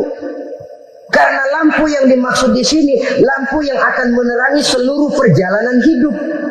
Dan perjalanan hidup itu sudah dimulai sejak kita terlahir ke alam ini sampai masuk ke alam barzah, kumpul di padang mahsyar sampai ke akhirat. Lampu yang menerangi itu yang diperlukan. Kalau lampu, katakanlah yang paling top sekarang kan lampu jenis Mercury. Taruhlah itu di rumah kita, dia cuma menerangi rumah kita. Menerangi hati pun tidak sanggup. Bila kita masuk ke alam barzah, alam kubur, sanggupkah si Mercury yang begitu terang menerangi alam barzah kita? Tidak sanggup lagi. Sanggupkah lampu yang ratusan watt, bahkan puluhan ribu watt menerangi kehidupan di padang mahsyar? Tidak akan sanggup lagi. Kalau demikian, yang dimaksud lampu yang terang di sini apa? Tidak lain amal soleh, kebajikan yang kita lakukan dalam hidup. Itu yang akan jadi lampu penerang. Di dunia nama kita akan terang. Jasad kita boleh hancur terkubur tanah, tapi nama kita akan dikenang orang. Begitulah kalau orang meninggalkan kebajikan dalam hidup seperti sekarang. Ribuan orang tiap saat berziarah ke kubur Imam Syafi'i, ke kubur Imam Malik, ke kubur Imam Ghazali, kubur orang yang baik-baik, orang yang soleh-soleh. Kebajikannya yang ditinggalkan, yang mengukir namanya dengan tinta emas. Sehingga saudara sudah terbaring di alam kubur, orang lewat, Allah ini kuburannya Fulan bin Fulan, dulu ini kebaikannya Masya Allah, saya ikut merasakan. Mari kita mampir sebentar, kita Fatihah. Mohon disampaikan Allah pahalanya kepada almarhum. Al-Fatihah. Itu kalau orang baik-baik. Lalu saudara tanya, Pak, orang mati dikirimin Fatihah apa nyampe pahalanya? Saya jawab, kalau saudara nggak percaya, mati dulu dah. Nanti saya Fatihain, tungguin di sana. Umpama nggak sampai, balik lagi kemari. Sekarang ini kan maunya otak-otakan saja. Kalau nggak masuk otak, nggak percaya. Padahal alam gaib itu nggak bisa diotak-otakin. Sama saja dengan saudara pernah dengar cerita kapal Tampung Mas tenggelam kan? Pernah nggak? Di mana? Nah, di laut Masalembo. Begitu ke Tampung Mas tenggelam, ratusan penumpang itu terjun ke laut, dipermainkan gelombang, berjuang menghadapi maut itu. Orang lagi timbul tenggelam di lautan, dihantam ombak, kita tengokin pakai helikopter. Pak, lagi timbul tenggelam ya? Iya, tolongin. Jangan khawatir Pak nih, saya kirim intan Pak, harganya 10 juta. Kira-kira orang yang timbul tenggelam di laut seneng nggak? Kan mahal toh intan 10 juta. Kenapa dia nggak senang? Karena Intan 10 juta dalam kondisi seperti itu tidak sanggup menyelamatkan dia. Dia akan girang kalau dikirimin ban mobil bekas, dikirimin papan terentang atau bambu. Intan yang 10 juta dia nggak girang. Ban mobil bekas yang 1000 perak, tuh pegang, itu yang dia girang betul. Inilah sebabnya Nabi berkata, mal mayyitu fi qabrihi illa kal ghariqil mutaghawwis. Orang yang meninggal di alam kuburnya seperti orang timbul tenggelam di lautan. Yantaziru da'watan min ahli, menunggu doa dari keluarganya yang masih hidup. Duh, bapak saya sudah meninggal, saya sayang benar sama dia. Kirimin kulkas ke kuburannya. Itu sama saja dengan tadi orang tenggelam di lautan dikirimi intan yang harganya 10 juta, tidak sampai. Begitulah kalau kebajikan yang kita tinggalkan dalam hidup, sudah mati pun kubur kita masih diziarahi orang. Tapi kalau jahat yang kita tinggalkan, boro-boro lah orang mau doa lewat dekat kuburan kita juga seram. Tuh, bajingan no. Dulu mati dipendam di situ tuh. Jangan lewat situ, ntar kesurupan, jangan. Lewat saja orang ngeri. Konon lagi membacakan Fatihah dan mengirimkan doa. Hidup pada hakikatnya adalah kesempatan untuk berbuat baik. Maka sekali kesempatan itu diberikan, manfaatkan dengan sebaiknya. Sebab kesempatan kedua tidak akan pernah ada. Kesempatan berbuat baik di sini, di akhirat sudah pembalasan namanya. Sekali kesempatan itu dicabut, dia tidak akan pernah dikembalikan lagi. Kata Iqbal, hidup tidak mundur ke belakang, Bung. Berhenti diinjak orang, mundur hancur. Tidak ada kata mundur dalam hidup ini. Berhenti diinjak orang, mundur kecebur. Tidak ada kata lain. Harus maju dalam kehidupan, dalam artian yang positif. Hidup adalah kesempatan untuk mengumpulkan kebajikan yang sebanyak-banyaknya. Di situ nilai daripada manusia. Sekarang ini memang nggak kelihatan kok. Orang yang banyak pahala sama yang banyak dosa nggak kelihatan kok. Barangkali kalau habis bikin dosa palanya pada benjol, mungkin orang takut sama dosa. Tapi sekarang sama saja. Orang yang banyak dosa dengan yang nggak banyak dosa jalan bareng dari belakang, sama, nggak kelihatan beda. Tapi ada waktunya di mana pahala memegang peranan, di mana dosa diperlihatkan. Sama saja kalau kita bawa mobil siang, lampu kan nggak begitu berfungsi. Apa lalu bilang, alah ini lampu berat-beratin, copot-copotin aja dah. Tidak perlu begitu. Kenapa? Pada suatu saat malam senja akan datang. Bila matahari terbenam, senja pun datang, gelap mulai merayap, disitulah baru terasa perlunya lampu. Pahala begitu. Sekarang orang yang nggak ada pahalanya nggak kelihatan dalam kehidupan. Tapi pada suatu saat senja kehidupan akan datang. Ajal merenggut nyawa, malam merayap, dan hidup mulai diliputi kegelapan di alam barzakh. Dikala itu kalau nggak punya lampu, alangkah malangnya kita. Sebab amal yang baik, kata Nabi, di alam barzakh itu akan diciptakan menjadi perempuan yang cantik menemani kita. Amal yang jahat akan menjadi orang yang paling jelek nemenin kita. Udah di tempat gelap yang nemenin jelek. Kaum muslimin rahimakumullah. Simpanan sorga ada 4 macam. Yang pertama, ikhfa'us sadaqah, menyembunyikan sedekah. Saudara-saudara kaum muslimin, sebagaimana yang kita maklum bahwa Allah Subhanahu wa taala melebihkan sebagian rezeki dari kita terhadap yang lain. Ada yang kaya, ada yang setengah kaya, ada yang miskin, ada yang setengah miskin, dan selanjutnya. Ada yang gajinya kecil tapi penghasilannya gede. Ada yang penghasilannya gede tapi nggak punya gaji. Ada juga yang memang gajinya gede dan penghasilannya gede.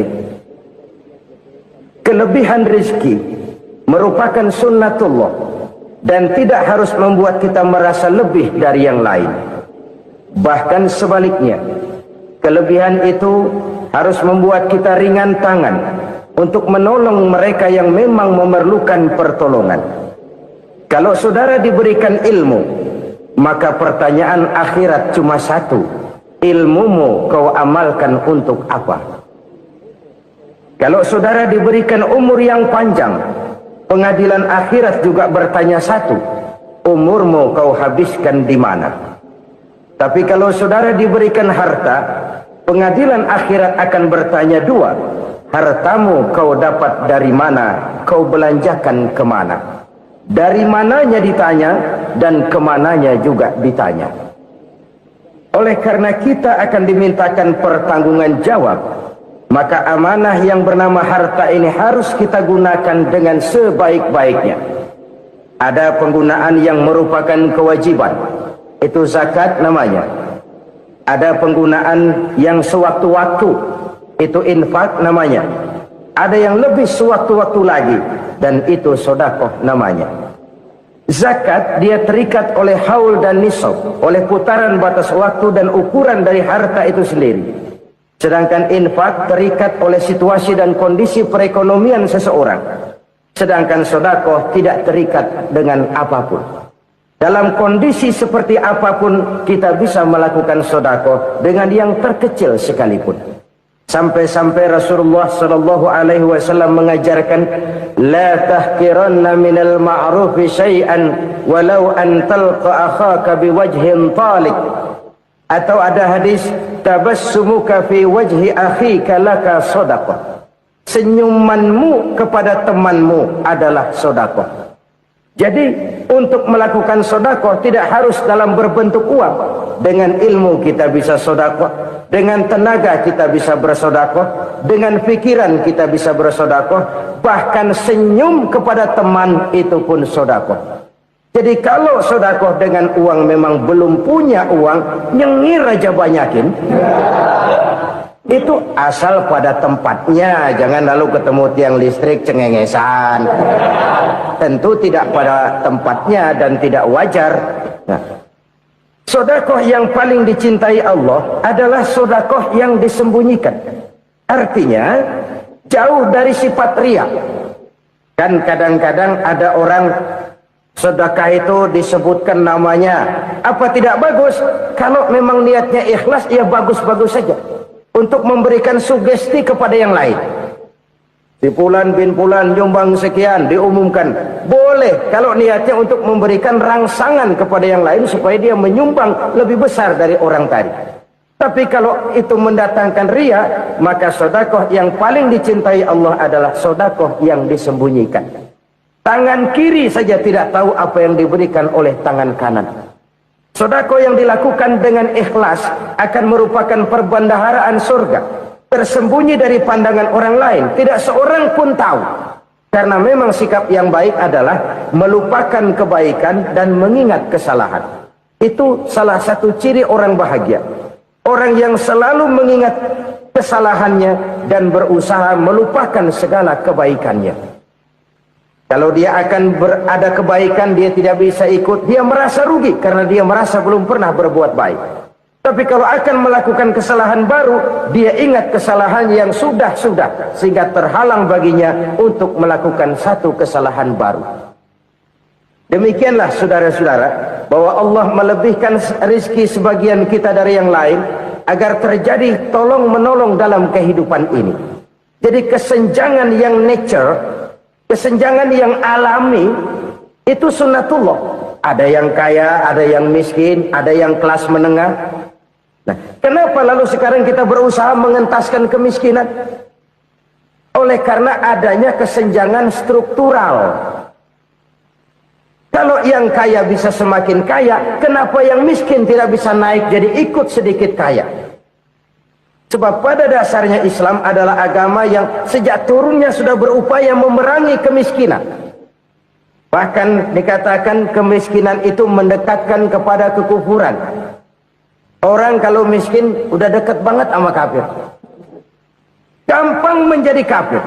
Berapa banyak saudara-saudara kita yang oleh karena soal perut, Oleh karena soal materi, terpaksa meninggalkan dan menanggalkan akidahnya, menjual petunjuk yang diberikan Allah dengan hak kesenangan dunia yang cuma sebentar ini. Na'udzubillah, thumma na'udzubillah. Jadi makin kita sembunyikan satu sedekah, semakin banyak perbendaharaan kita di surga. Sedekah yang paling dicintai Allah adalah sedekah yang disembunyikan. Malahan ada seorang sufi, dia punya kebiasaan kalau pergi sholat Jumat dia bawa uang, itu uang dia taruh di bawah tikar masjid. Dia niat sedekah kepada siapa saja yang nemuin itu duit. Maksudnya apa? Supaya yang nemuin nggak tahu siapa yang punya duit. Demikian dia saking ingin menyembunyikan sedekahnya. Karena sifat ria itu bisa memakan amal kita sendiri. Ria itu termasuk menyebut-nyebut kebaikan kita. Orang yang suka nepuk dada, sedikit-sedikit ngitungnya kalau nggak gua. Tuh kalau nggak gua tuh. Tuh yang belah situ, kalau nggak gua. Iya, kalau nggak lu kenapa emang? Alhamdulillahirrabbilalamin. Demikianlah tausiah penuh ilmu, hikmah dan manfaat yang sudah kita dengarkan bersama dari guru kita Al-Mafrullah Kiai Haji Zainuddin MZ. Sahabat beriman yang dimuliakan Allah, mari kita doakan guru kita, semoga beliau diampuni segala dosa-dosanya dan dilapangkan kuburnya. Dan buat sahabat semua yang sudah setia menyimak tausiah ini sampai selesai, saya ucapkan terima kasih banyak. Doa dan harapan saya semoga sahabat semua selalu diberikan kesehatan, dimudahkan segala urusannya dan dilancarkan rezekinya. Amin ya rabbal alamin. Demikian yang dapat saya bagikan, kurang lebihnya mohon maaf. Sampai bertemu lagi di kajian berikutnya. Wabillahi taufik wal hidayah, waridho wal inayah. Wassalamualaikum warahmatullahi wabarakatuh. Setelah kita mendengarkan bersama tausiah penuh ilmu dan hikmah yang sudah disampaikan oleh guru kita Al-Mafrullah Kiai Haji Zainuddin MZ, sekarang mari kita lanjutkan aktivitas kita masing-masing. Semoga apa yang sudah disampaikan oleh beliau menjadi ilmu yang bermanfaat dalam kehidupan kita sehari-hari. Selamat beraktivitas buat sahabat semua dan sukses selalu. Sampai bertemu lagi di kajian Ar-Rozak 313 berikutnya. Wassalamualaikum warahmatullahi wabarakatuh. Bismillahirrahmanirrahim. Assalamualaikum warahmatullahi wabarakatuh. Alhamdulillahi wa kafa, wassalatu wassalamu ala rasulillahil mustafa wa ala alihi wa sahbihi wa man ihtada. Amma ba'du. Sahabat beriman yang dimuliakan Allah, syukur alhamdulillah kita bertemu lagi di channel Ar-Rozak 313. Pada kesempatan yang berbahagia ini, mari sejenak kita luangkan waktu kita untuk bersama-sama menyimak tausiah fenomenal dari guru kita Al-Mafrullah Kiai Haji Zainuddin MZ. Tentunya banyak sekali ilmu, hikmah dan manfaat yang bisa kita jadikan pelajaran dalam kehidupan kita sehari-hari. Berikut ini mari kita simak bersama isi tausiah beliau. Selamat mendengarkan. Saudara-saudara kaum muslimin rahimakumullah. Sesungguhnya sedekahnya seorang mukmin tazidu fil umri, bisa menambah umur panjang. Wa tadfa'u mitata su'i, dan menyelamatkan manusia dari mati secara su'ul khatimah. Jadi siapa yang kepengen panjang umur, banyaklah sedekah. Yang bosan hidup, pelit terus. Sedekah menambah panjang umur dan menyelamatkan manusia dari mati secara su'ul khatimah. Pak, katanya umur itu nggak bisa ditambah, nggak bisa dikurangin. Kapan? Kalau ajal sudah datang. Fa idza jaa ajaluhum la yastakhiruna sa'atan wa la yastaqdimun. Kalau ajal datang tidak bisa dimajukan, tidak bisa dimundurkan. Itu kalau ajal sudah datang. Tidak bisa lagi umur ditambah dikurangi, sudah datang. Tapi kalau belum datang, itu kan haknya Allah. Mau ditambah, mau dikurangi, hak prerogatif Allah. Sebagai pencipta manusia, Allah maha kuasa dan maha mampu. Sedekah ini menambah panjang umur dan menyelamatkan manusia dari mati secara su'ul khatimah. Itu orang mati kan sama ya, kondisinya mati, nggak nafas. Tapi hakikat mati kan lain-lain. Ada yang mati itu husnul khatimah, baik akhirnya. Misalnya lagi ngaji, mati. Lagi sholat, mati. Lagi sedekah, mati. Ini yang dinamakan dengan husnul khotimah, baik di akhirnya. Sebaliknya ada yang su'ul khotimah, jelek di akhirnya. Ini yang jadi catatan akhir. Lagi nyekek botol, mampus. Lagi banting kartu, modar. Su'ul khatimah, jelek pada akhirnya. Sedekah menyelamatkan manusia dari mati secara su'ul khatimah. Dan kita semua kepengen mendapat husnul khatimah, jauh dari su'ul khatimah. Oleh sebab itu yang bisa menyelamatkan kita dari penyakit itu antara lain adalah sedekah yang disembunyikan. Yang dikerjakan dengan ikhlas karena Allah. Tidak karena kepengen dipuji orang, tidak karena ingin dikatakan orang pemurah, sebab orang dermawan itu orang yang memberi tanpa harus diminta. Kalau masih harus diminta, ya belum dermawan namanya, masih harus diminta. Kalau nggak diminta ya tulus, lolos, polos. Saudara-saudara kaum muslimin rahimakumullah. Harta adalah amanat dan akan kita pertanggungjawabkan.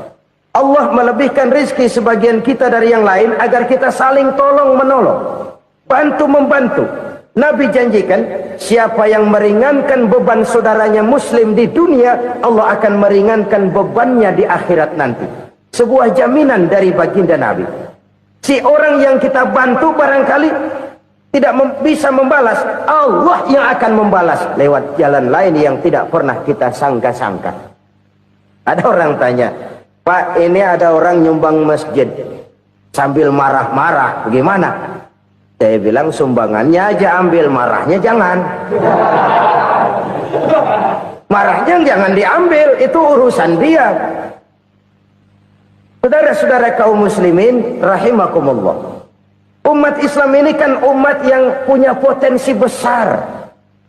Kadang kita merenung, kenapa kadang-kadang pembangunan masjid kok lambat sekali? Kalau hotel hari ini peletakan pertama, bulan depan peresmian. Supermarket hari ini peletakan batu pertama, minggu depan peresmian. Tapi kalau sudah yang namanya masjid, kadang-kadang peletakan batu pertama sekaligus jadi batu terakhir. 3 tahun, 4 tahun, campur nebar jala di jalanan. Duit dijaring kayak ikan sepat. Apa tidak ada orang Islam yang kaya? Banyak. Apa tidak ada pengusaha muslim yang jadi konglomerat? Ada. Lalu yang belum banyak itu yang komit terhadap nilai-nilai agamanya. Akhirnya kita jatuh jadi umat yang lemah. Belum ada pengusaha konglomerat muslim buka pabrik super mie cap bedug misalnya umpamanya atau pabrik kecap cap sorban supaya identitas keislamannya sedikit kelihatan. Kita jatuh jadi umat yang lemah karena potensi tidak terinventarisir dengan baik. Kita ini ibarat kompor yang cuma matengin nasi orang lain. Potensi kita dimanfaatkan oleh orang lain. Ukhuwah Islamiyah kita baru terbatas kepada silaturahmi. Ukhuwah di bidang ekonomi kita lemah, ukhuwah di bidang kebudayaan kita lemah, apalagi ukhuwah di bidang politik kita lebih rapuh lagi. Padahal ukhuwah itu adalah totalitas kehidupan manusia, menyangkut ipolek sosbud, memerlukan nilai-nilai ukhuwah.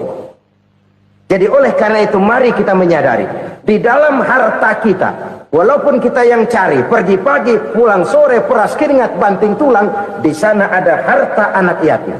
Di sana ada hak masjid. Di sana ada hak pesantren. Di sana ada hak jihad. Berbahagialah seseorang apabila dia oleh Allah dijadikan keran. Keran itu menyimpan air, tapi tidak untuk dirinya, tapi disalurkannya kepada mereka yang memang memerlukannya. Saudara-saudara kaum muslimin rahimakumullah, ini yang pertama. Jadi perbendaharaan surga adalah menyembunyikan sedekah. Orang lain nggak tahu, kita pun nggak pernah ngitung-ngitung. Kita anggap lewat begitu saja, padahal itu deposit akhirat. Satu. Yang kedua, perbendaharaan surga itu apa? Wa kitmanul musibah, menyembunyikan kesulitan. Kadang orang takut menghadapi kesulitan, tapi makin kita merenung, hidup ini kan sebenarnya urusan. Takut sama urusan, ya jangan hidup. Tandanya orang hidup itu kalau punya urusan. Urusan melupakan problem, problem sering menimbulkan kesulitan. Kesulitan bukan untuk ditakuti, tapi untuk diatasi dan dicarikan jalan keluarnya. Siapa sih orangnya yang nggak pernah sulit-sulit? Makin tinggi status sosialnya, makin gede urusannya. Makin tinggi kualitas imannya, makin berat tingkat kesulitannya. Cuma memang yang namanya enak itu seperti pelangi. Biang lala itu nggak pernah di atas kepala kita, di atas kepala orang melulu. Lu sih enak lu, kata kita. Dia juga bilang yang enak kan lu. Pelangi itu nggak pernah di atas kepala kita. Kata tukang beca, aduh enak ya naik Mercy. Kata tukang beca, apa yang di dalam mobil Mercy? Aduh enak bener tukang beca, di jok ngeringkuk ngorok pules bener. Saya kamar pakai AC, sejuk, tempat tidur sutra, empuk, alga, spring bed, kulak kulik, nggak bisa pules kalau belum minum Valium, belum tidur. Enak bener tukang beca, di jok ngorok nggak tahu wetan kulon. Si tukang beca bilang yang di Mercy enak, yang di Mercy bilang tukang beca enak. Inilah enak, nggak pernah di atas kepala kita, di atas kepala orang lain melulu enak itu. Nah, saudara-saudara, yang merupakan perbendaharaan surga itu orang yang bisa menyembunyikan kesulitan, baik pribadi ataupun rumah tangga. Nih terutama rumah tangga yang jadi soal nih. Kadang-kadang kita ini kalau senang, sebaliknya kalau senang kita diam, kalem aja, cuek. Banyak banget duit kita bawaan, diam aja udah, malah ketemu orang takut. Tapi begitu susah sekampung tahu. Padahal Nabi mengajarkan perbendaharaan surga itu menyembunyikan musibah, menyembunyikan kesulitan. Kalau enak, cerita sama orang-orang. Kalau nggak enak, rasain sendiri, tekan sendiri, atasin sendiri. Kita kan sebaliknya. Senang kita diam, asal lagi susah, paling tidak kita nyari teman buat cerita kesusahan. Siapa orangnya yang nggak pernah susah? Cuma soalnya bagaimana kita mengatasi kesusahan itu sendiri. Begitu juga misalnya kalau orang sudah berumah tangga, itu orang tuanya harus menjadi tempat dia cerita yang enak-enak saja. Yang nggak enak rasain berdua, selesaikan berdua, atasin berdua. Jangan dibalik. Asal senang diam, giliran susah saja. Maknya laporan. Terbalik. Bisa menjaga security informasi. Maka nama bayam keluar diam, malah seluitan. Enak amat lo makan daging ayam. Security informasi. Saudara-saudara kaum muslimin rahimakumullah, ujian yang terberat itu yang pernah diberikan kepada para nabi, para rasul, para aulia, para ulama. Makin tinggi keimanan, makin berat bentuk kesulitan. Ayo saya kemukakan satu contoh saja. Ada seorang nabi yang kaya, nabi kaya, namanya Nabi Ayub. Iblis kalau orang begini kan keki, ibadahnya rajin, kaya. Nih yang kayak begini susah digodain.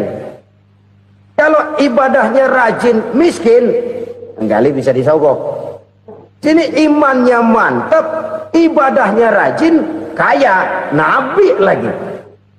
Oh, tapi namanya iblis nggak kurang akal. Laporan, Tuhan, kenapa iblis?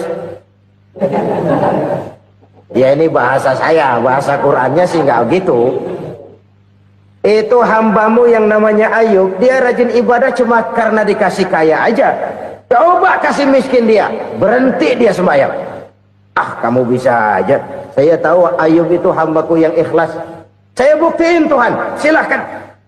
Dibuktiin lah, iblis turun ke alamin. Yang mula-mula dia lakukan, dia rusak sawah ladang Nabi Ayub.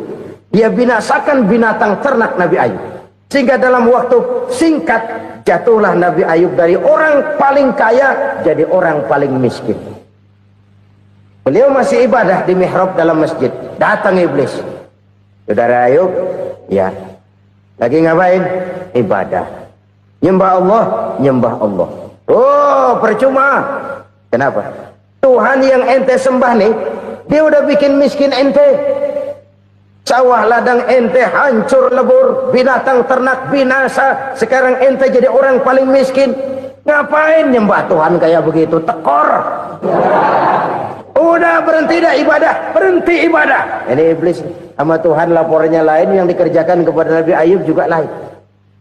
Benar begitu iblis, kata Nabi Ayub. Iya, sawah ladang saya habis, buras.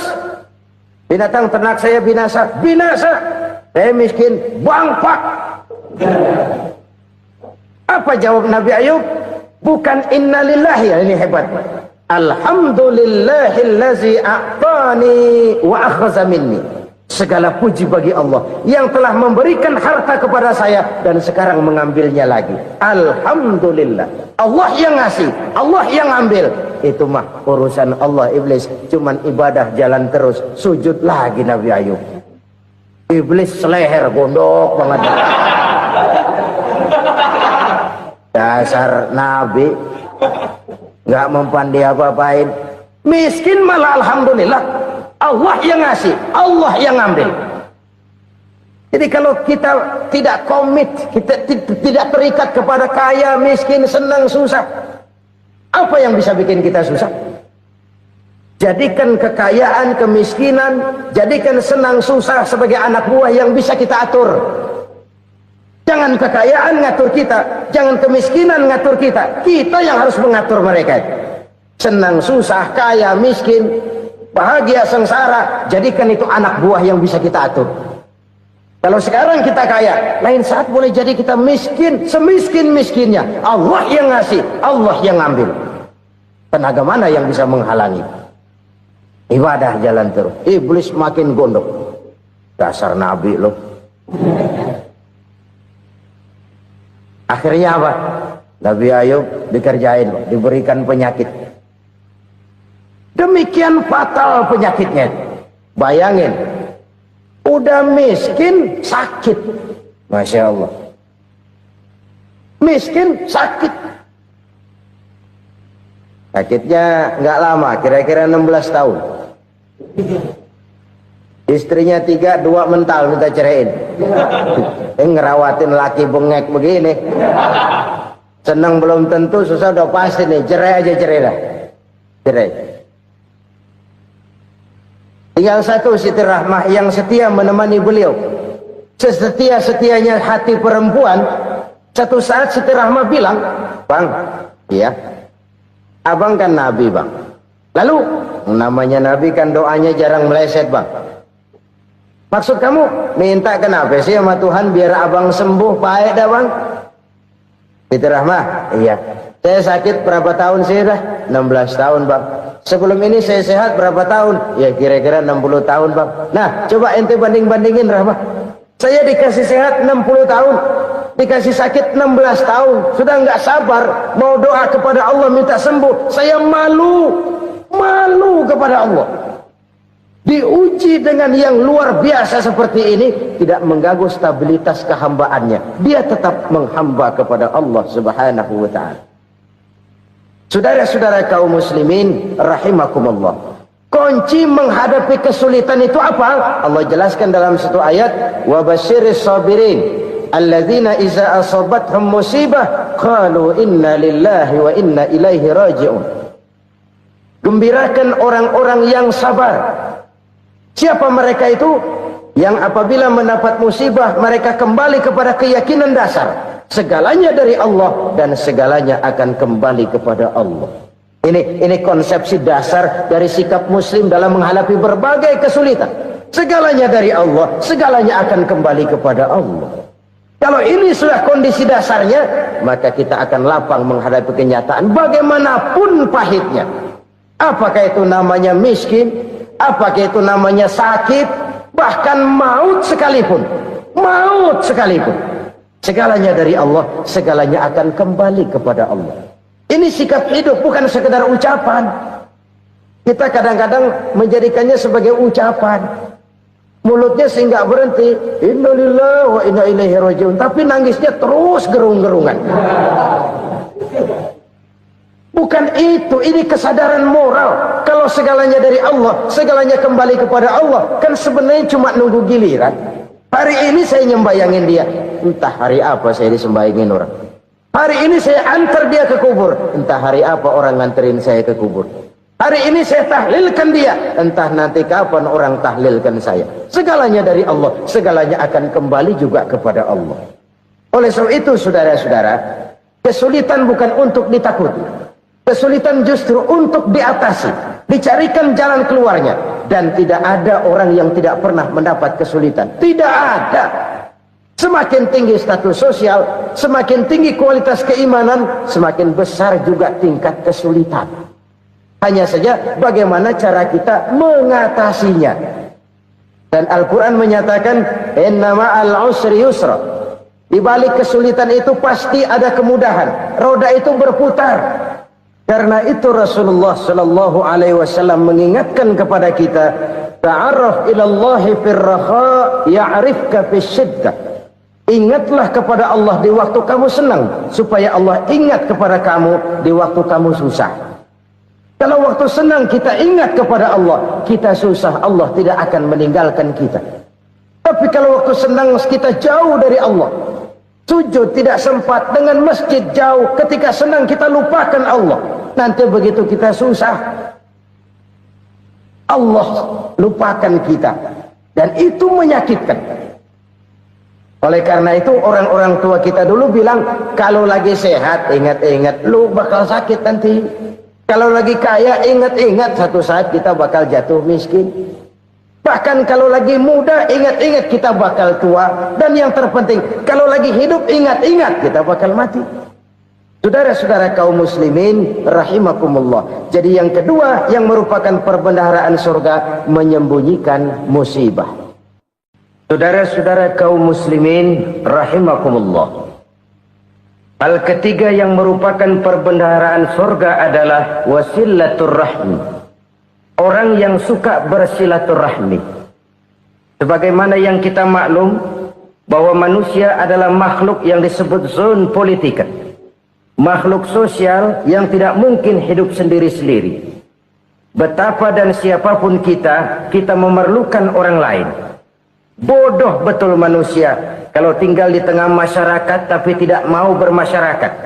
Merasa hebat sendiri, pinter sendiri, gagah sendiri, kaya sendiri. Mungkin kalau mati juga ngubur sendiri. Jangankan kita di sini, di sorga saja Nabi Adam waktu sendirian bengong melulu, mondar mandir. Allah tegur dam sepi dam. Ya ini kalau bahasa saya. Iya Tuhan, sepi ini nggak ada coret-corekan pisan ini. Diciptakan Siti Hawa baru anteng Nabi Adam. Itu di surga. Cobalah. Umpamanya saudara tinggal di Jakarta nih. Kaya bener. Apaan aja di Jakarta punya saudara dah. Jembatan Semanggi ambil. Monas buntel bawa pulang. Hotel-hotel ambil semua. Cuman tinggal di Jakarta sendirian, apa enaknya? Masya Allah, sangat luar biasa tausiah yang sudah disampaikan oleh guru kita Al-Mafrullah Kiai Haji Zainuddin MZ. Sahabat beriman yang dimuliakan Allah, tetaplah di channel ini karena kajian ini belum selesai dan masih banyak lagi hal-hal menarik yang akan disampaikan beliau. Selamat mendengarkan. Betapa dan siapapun kita perlu orang lain.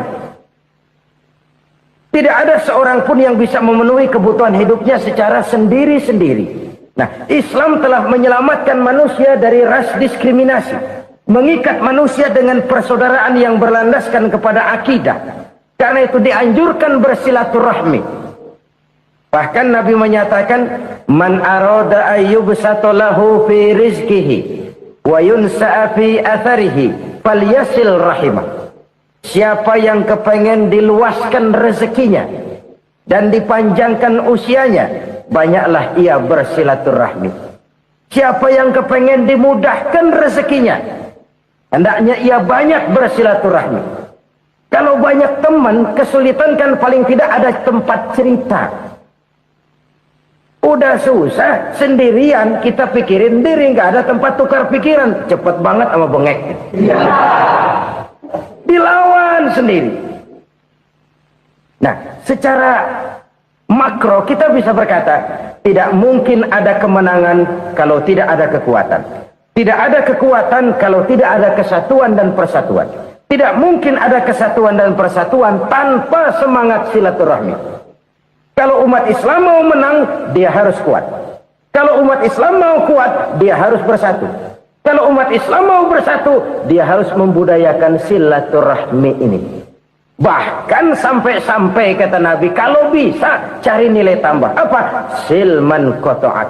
Bersilaturahmilah kau kepada orang yang marah denganmu. Masya Allah, indahnya ajaran agama kita. Orang yang marah pun kepada kita, kata Nabi, kalau bisa bersilaturahmilah kepadanya, kepada orang yang marah itu. Di situ nilai tambah. Cuman jujur nih hadis, ngucapinnya gampang, ngamalinnya yang berat banget. Orang marah sama kita, kita disuruh silaturahmi. Ada apa sama lu? Lu marah, ada gua marahan lagi. Tunggu pikirin. Saudara-saudara kaum muslimin rahimakumullah. Tapi ini yang diajarkan, bahkan ini yang dicontohkan oleh baginda Rasul. Bagaimana begitu mudah? Misalnya satu saat Abu Jahal ini ngatur strategi bagaimana bikin Muhammad celaka. Dia gali lubang di depan tempat tidurnya. Dia tutupin daun korma. Terus dia panggil seseorang, ke sini. Kasih tahu Muhammad, pamannya sakit keras, minta ditengokin. Berangkat orang ini ke sana. Muhammad, labbaik. Pamanmu sakit keras, dia minta ditengokin. Baik, saya akan datang menjenguk beliau. Berangkatlah Nabi ke rumah Abu Jahal tanpa prasangka apapun. Abu Jahal udah pasang setil, selimut 3 rangkap setengah dipakai, persis kayak orang meriang. Tapi sembari ngintip dari balik selimut, begitu Muhammad buka pintu, nah masuk perangkap nih. Muhammad jalan menuju tempat pembaringan. Makin lama makin dekat, makin lama makin dekat, makin dekat ke lubang yang di